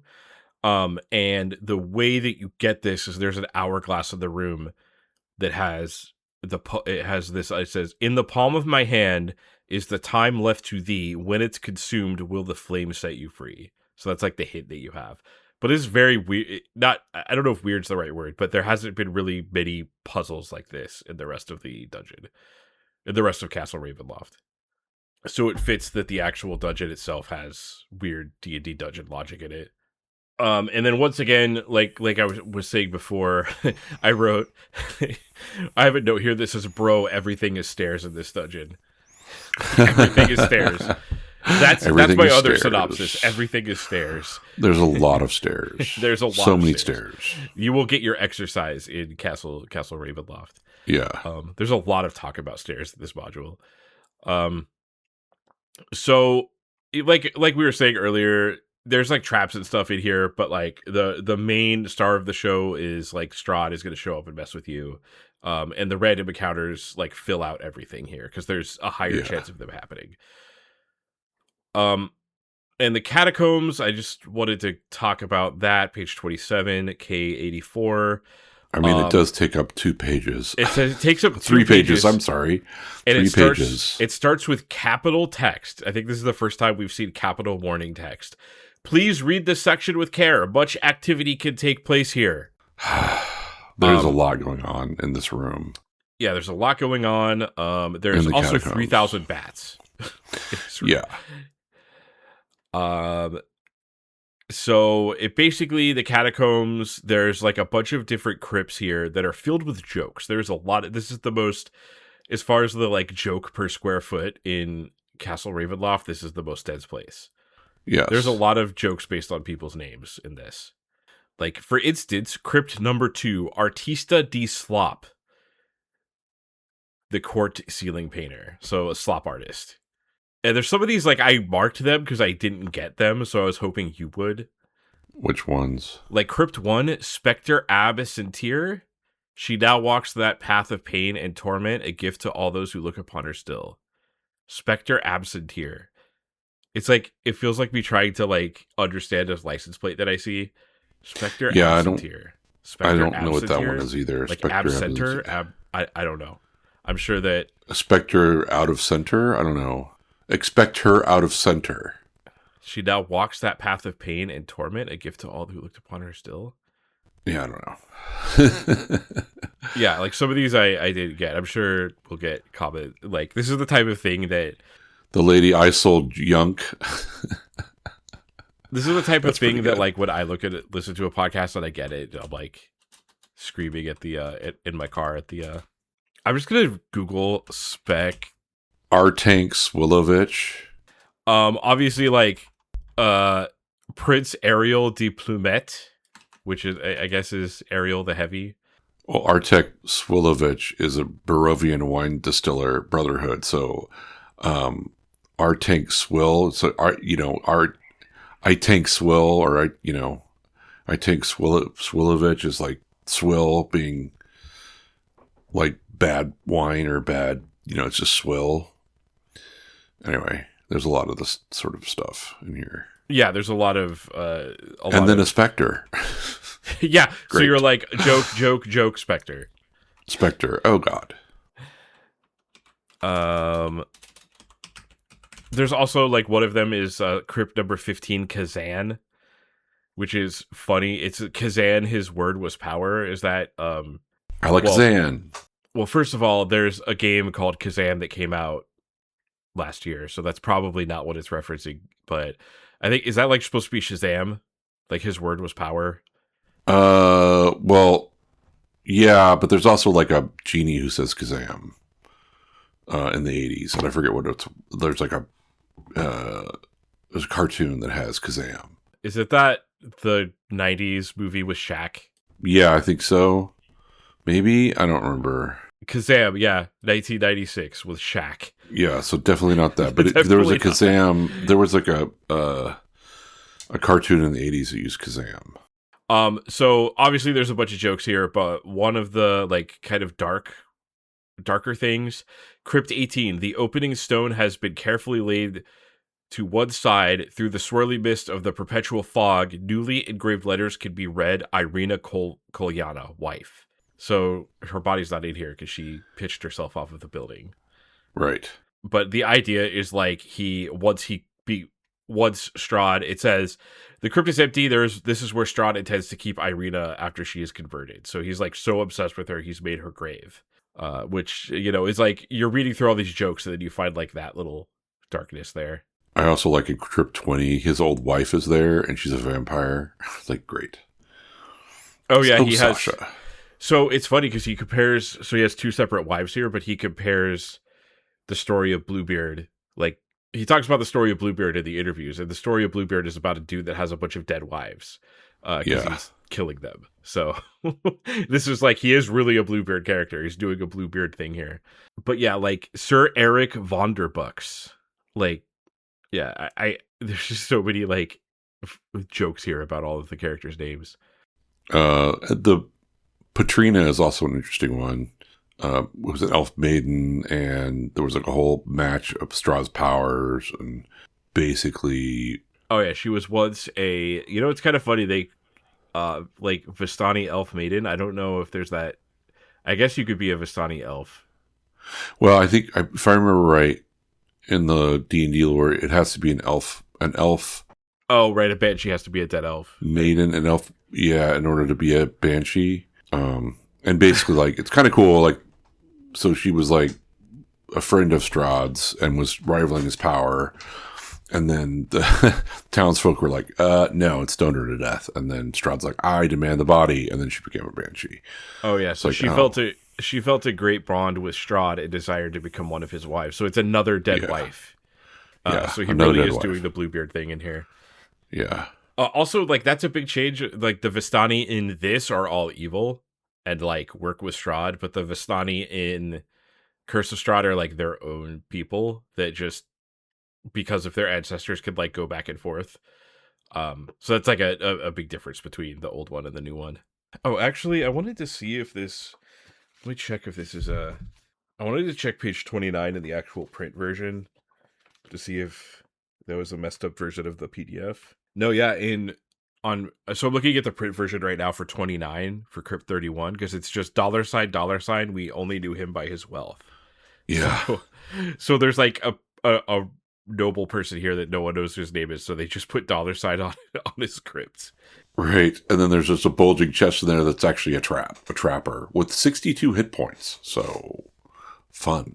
Yeah, this is like the type of place you're like, let's read all the names and just never go in any of these crypts. Yeah. Yeah, and then Crypt 39, Bruce Phyllis, the Wonder Horse. May the flowers grow ever greener where he trods.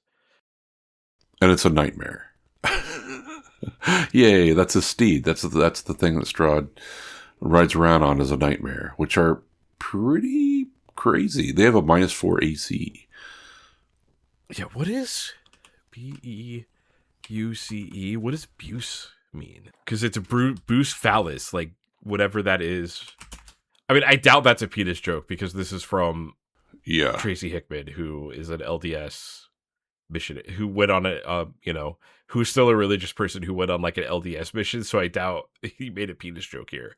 So it's just the last part of the character's name is Phallus. So I just was like, wait a second. No, I don't want to use the AI assistant. That was horrifying. Yeah, I went to, let's see. Because I think I did this when I was reading it, because I noticed it said phallus. But this is probably like... Oh, it's the horse used by Alexander the Great on most of his military campaigns. Oh, was that actually his... Yeah, apparently. What is the actual... Oh, no, there's the Wikipedia. How did I miss this? Wow, I'm bad at this. Oh, it's spelled slightly differently. Yeah. He was the horse of Alexander the Great, one of the most famous horses. But what is... His name has phallus in it. Yeah, you're freaking out over phallus, and I think I don't know if phallus automatically means what you think it means. I think we use it because, okay, so first of all, I'm looking up. Oh, geez. what is the actual, this is what we're doing on the podcast. We're looking up the actual definition of phallus in Latin. Oh, yeah, no, it says specifically it is, in fact, what we think it is, so. So why did Alex, what? Oh, so ancient.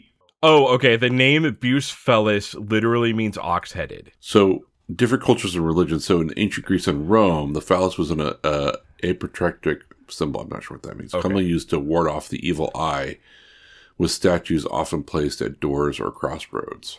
So it is, okay, so it means ox-headed, and my suspicions were correct that Tracy Hickman did not put a penis joke in his module, because that is not the type of person from the interviews that I listened to, that is not the type of person that he is.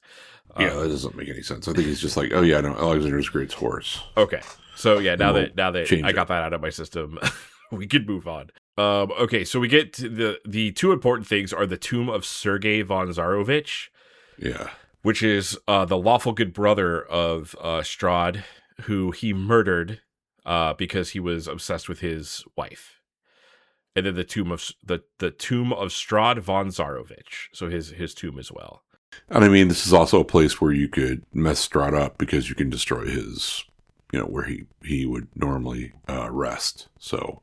The other important thing about Strahd, which I don't think we might not have said this, but like not only is killing him hard, but if you kill him, he comes back here and he starts regenerating. Right. Which that's how vampires typically work in D&D. If you played through the entirety of Baldur's Gate 3, there's actually like that. There's a scene with that, but it's so you have to kill him twice essentially. You have to. So if you manage to kill him and you don't know where his tomb is, he might come back and be not super happy that you killed him. Right. And then we kind of get to the so optional ending. This is we should probably read this, but I've noticed that in the other Hickman things that we've read, there's like an optional ending in all of them. So I think that's a thing. They like having like their modules end. Yeah. I mean, I also think it's weird that this is optional. Like, what is the other option?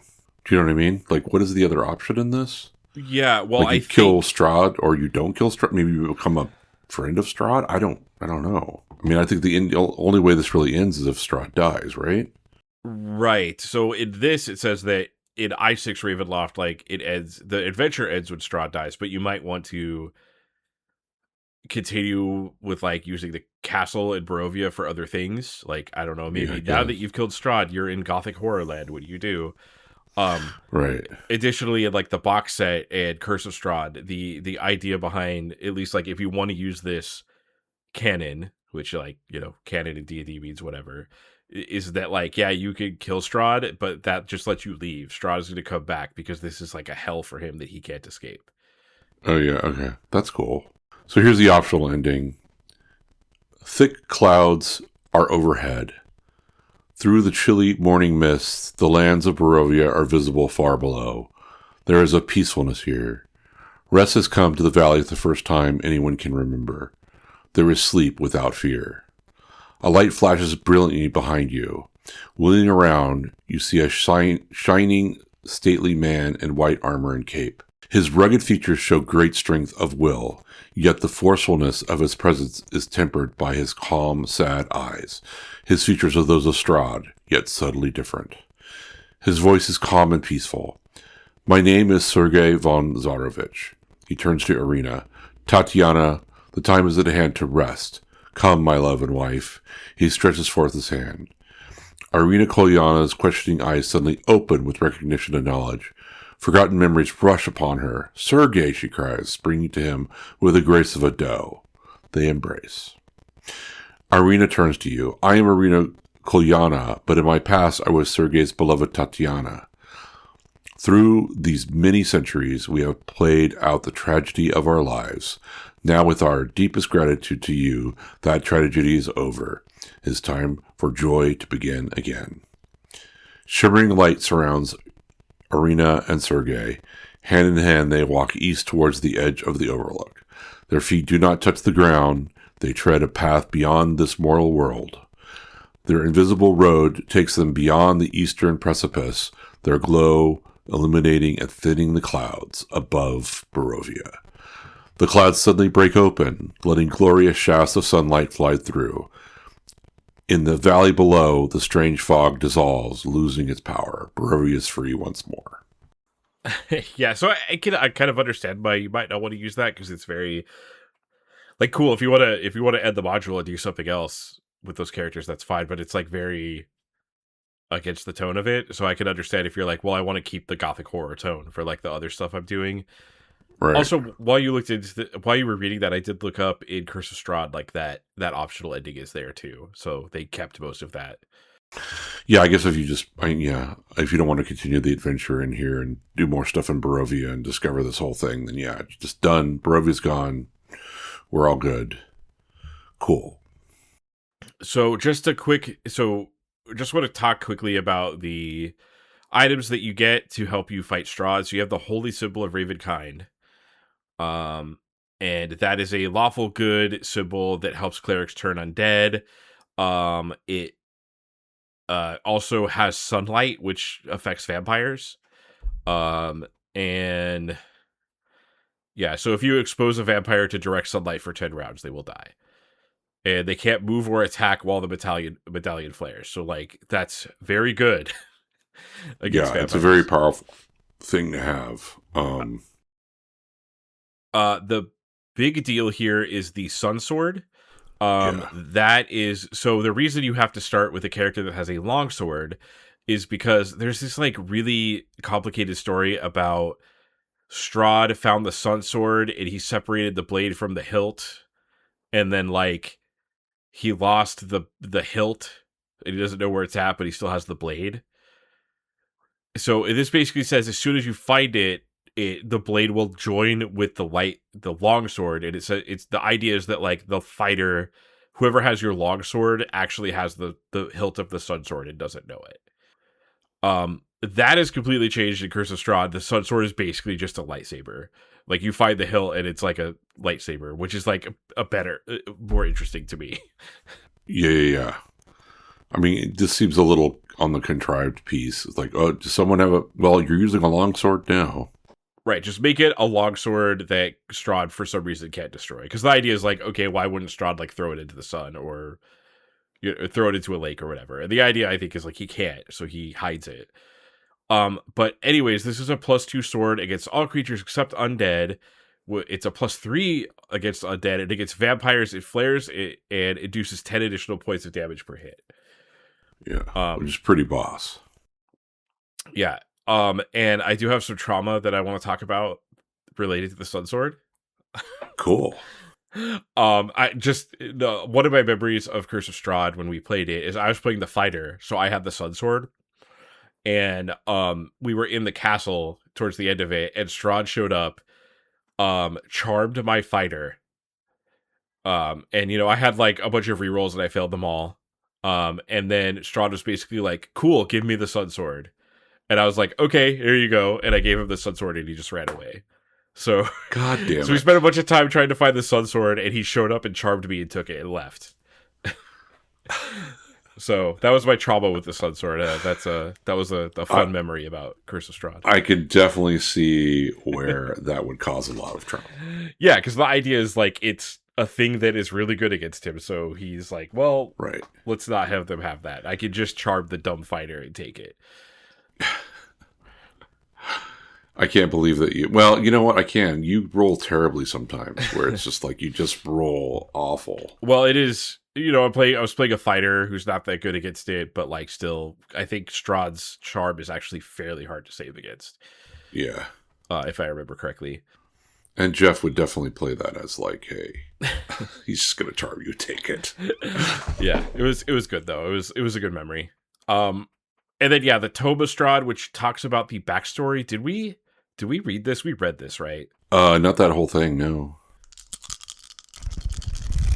Stop time. Hey, everyone, just a quick pause here. We forgot to read the Tome of Strahd at the very beginning of this podcast, and I attempted to somehow insert the recording in the beginning, but it just, like, didn't work with the editing, so we're just going to read it here, and I'm doing this pause to make things flow better. I know it's weird, and I don't love it, but here you go. Time begins to move. I am the agent. I am the land. My beginnings are lost in the darkness of the past. I was the warrior. I was good and just. I thundered across the land like the wrath of a just God. But the war years and the killing years wore down my soul as the wind wears stone into sand. All goodness slipped from my life. I found my youth and my strength gone, and all I had left was death. My army settled in the valley of Barovia and took power over the people in the name of a just God, but with none of a God's grace or justice. I called for my family, long unseated from their ancient thrones, and brought them here to settle in the castle Ravenloft. They came with a younger brother of mine, Sergei. He was handsome and youthful. I hated him for both. From the family of the valley, one spirit shone above all others, a rare beauty who was called perfection, joy, and treasure. Her name was Tatiana, and I longed for her to be mine. I loved her with all my heart. I loved her for her youth. I loved her for her joy, but she spurned me. Old One was my name to her, elder, and brother also. Her heart went to Sergei. They were betrothed, the date was set. With words she called me brother, but when I looked into her eyes they reflected another name, death. It was the death of the age that she saw in me. She loved her youth and enjoyed it, but I had squandered mine. The death she saw in me turned her from me, and so I came to hate death. My death. My hate is very strong. I would not be called a death so soon. I made a pact with death, a pact of blood. On the day of the wedding, I killed Sergei, my brother. My pact was sealed with his blood. I found Tatiana weeping in the garden east of the chapel. She fled from me. She would not let me explain, and a great anger swelled within me. She had to understand the pact I made for her. I pursued her. Finally, in despair, she flung herself from the walls of Ravenloft, and I watched everything I ever wanted fall from my grasp forever. It was 1,000 feet through the mist. No trace of her was ever found. Not even I know her final fate. Arrows from the castle guards pierced me to my soul, but I did not die, nor did I live. I became undead forever. I have studied much since then. Vampire is my new name. I still lust for life and youth, and I curse the living that took them from me. Even the sun is against me. It is the sun and light I fear the most, but little else can harm me now. Even a stake through my heart does not kill me, though it holds me from my movement. But the sword, that cursed sword that Sergei brought, I must dispose of that awful tool. I fear and hate it as much as the sun. I have often hunted for Tatiana. I have even felt her within my grasp, but she escapes. She taunts me. She taunts me. What will it take to bend her love to me? I now reside far below Ravenloft. I live amongst the dead and sleep beneath the very stones of this hollow castle of despair. I shall seal shut the walls of the stairs that none may disturb me. So the Tome of Strahd, that is in the box set for Ravenloft, and it's in the 5th edition. So they kept all of that text, all of the text of this. All right. So Kyle, that's I6 Ravenloft. What did you think? This is, often cited as the best adventure of all time for D&D. So what do you think about it? I mean, this is a classic. It's a great module. It's a great story. I mean, what else can I say? It's definitely one of the best modules I've ever read. And it has the most, I really wish when I was playing it, we could have actually played all the way through it and met Strahd and did the whole thing. But obviously that didn't happen. And someday I will either run this or I will play in it, for 5th edition, and I'll be very happy to do so. It's a great module. I mean, there's a lot of tropes. I could see after 83 people going like, hey, so we got to make our modules as good as this. And they probably never did that. So yeah, it's kind of like, this is one of those things that if you're a module designer and this comes out, you're like, God damn it. Yeah. What is it like? There's a story, I think it was the Beach Boys singer Like when him and the Beatles were contemporary, and he heard "Strawberry Fields Forever" on the radio, he just like pulled over and started crying. He was like, what am I supposed to do now?" Like, Yeah. that's How do I kind of top like what this this? feels like in a way. But yeah, I agree with you. It's such a like Strahd is such an amazing character, and the castle itself is just like, even though we kind of said like, yeah, some of these rooms don't have that much in it, like it would still be fun to like walk around and explore all these things. And there's like tension, which is hard to do in D&D, of like, hey, we have to find these, and we have to find, not only do we have to find all the items to help us kill Strahd, we have to find where Strahd will go to when we kill him. All while like these monsters are trying to eat you and drain your levels and do all this terrible stuff to you, and Strahd is constantly showing up and messing with you. I mean, it definitely is. So yeah, I get like this is one of the best adventures of all time. I highly recommend. This is like a thing that would be super fun to run, and you could also run it multiple. The way that it's constructed to run multiple times is fantastic. You also have options. Honestly, there's two ways that I would approach this. Would be to run the 5th edition Curse of Strahd. If 5th edition is not your thing, you like the game Shadow Dark would be perfect for this because it has like a light and darkness mechanic. I would run this in Shadow Dark any day. Like this would be a fantastic thing to run in Shadow Dark. Shadow Dark is the perfect game for this module. Yeah, for sure. All right. Well, that was I6 Ravenloft. Thank you for joining us on this lengthy adventure into the gothic horror lands of Ravenloft. Join us on our next adventure, where we will be going through When a Star Falls by Graeme Morris. Thanks, everyone. Thank you.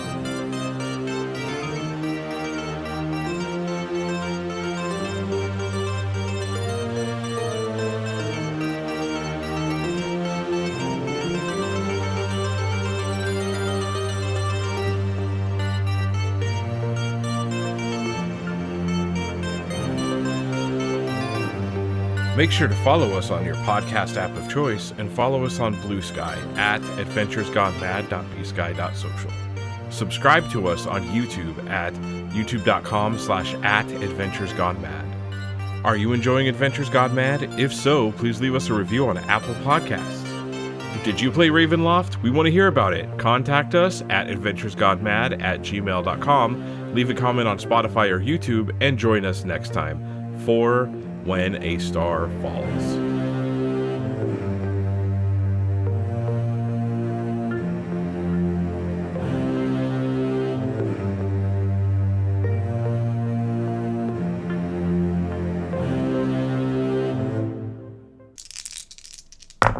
I was going to say, I'm cutting that. We're going to redo this. Redoing this. God damn it. Are you okay? Do you need a moment? Yeah, hold on. All right. I'm going to respond to this text message then. Have you seen Jupiter Ascended? Yeah, it's not very good. It is actually like hilarious how bad it's so funny. It's fun to watch it for like there's like scenes in it that are fun to watch. So it's funny because it seems like, to me, it seems like the story for like a tabletop RPG that I would have played made it to a movie, and there's like a bunch of stuff that would work in a tabletop RPG, like, oh, I'm the queen of bees, but it's just it's so bad. But it's so weird. It is a so bad it's good sort of situation. Yeah, and and the special effects are crazy and really nice. Like some of the ideas behind them are interesting, and it's just like, it's just really I stupid. don't know. It's just kind of dumb. Yeah, I mean, like, there's a certain amount of dumb in D&D that we accept, in tabletop RPGs. Like, the fact, like, in our 5th edition game, I'm playing a freaking dancer that punches people. Like, right. that would not look... My character in that game would be, like, not interesting, or it would come out as dumb in a movie, but in D&D, we don't care. Right.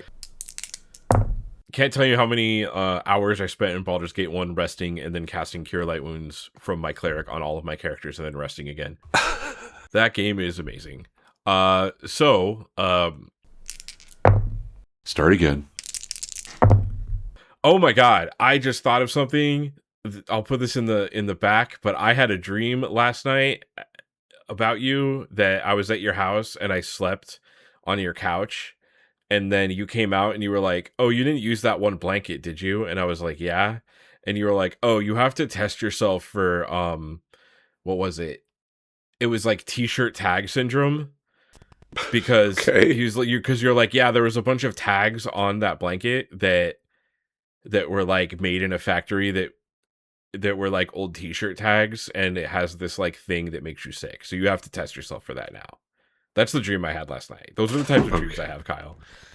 That is interesting. About well, t-shirt I'm sorry that my the blanket was full of old tags from a factory, and I'm sure that factory. What was it? Tag illness. Wait, tag T-shirt. It was like t-shirt tag illness or sickness or something. T-shirt tag fever.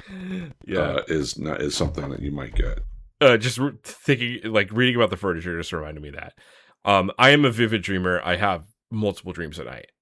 So me telling you, you know, if you're my friend and I tell you that I had a dream about you, it's not. It's one of the many dreams I had. Overnight. Anyways, that just reminded me of that, and I thought that was funny. So we get more into the witches, right?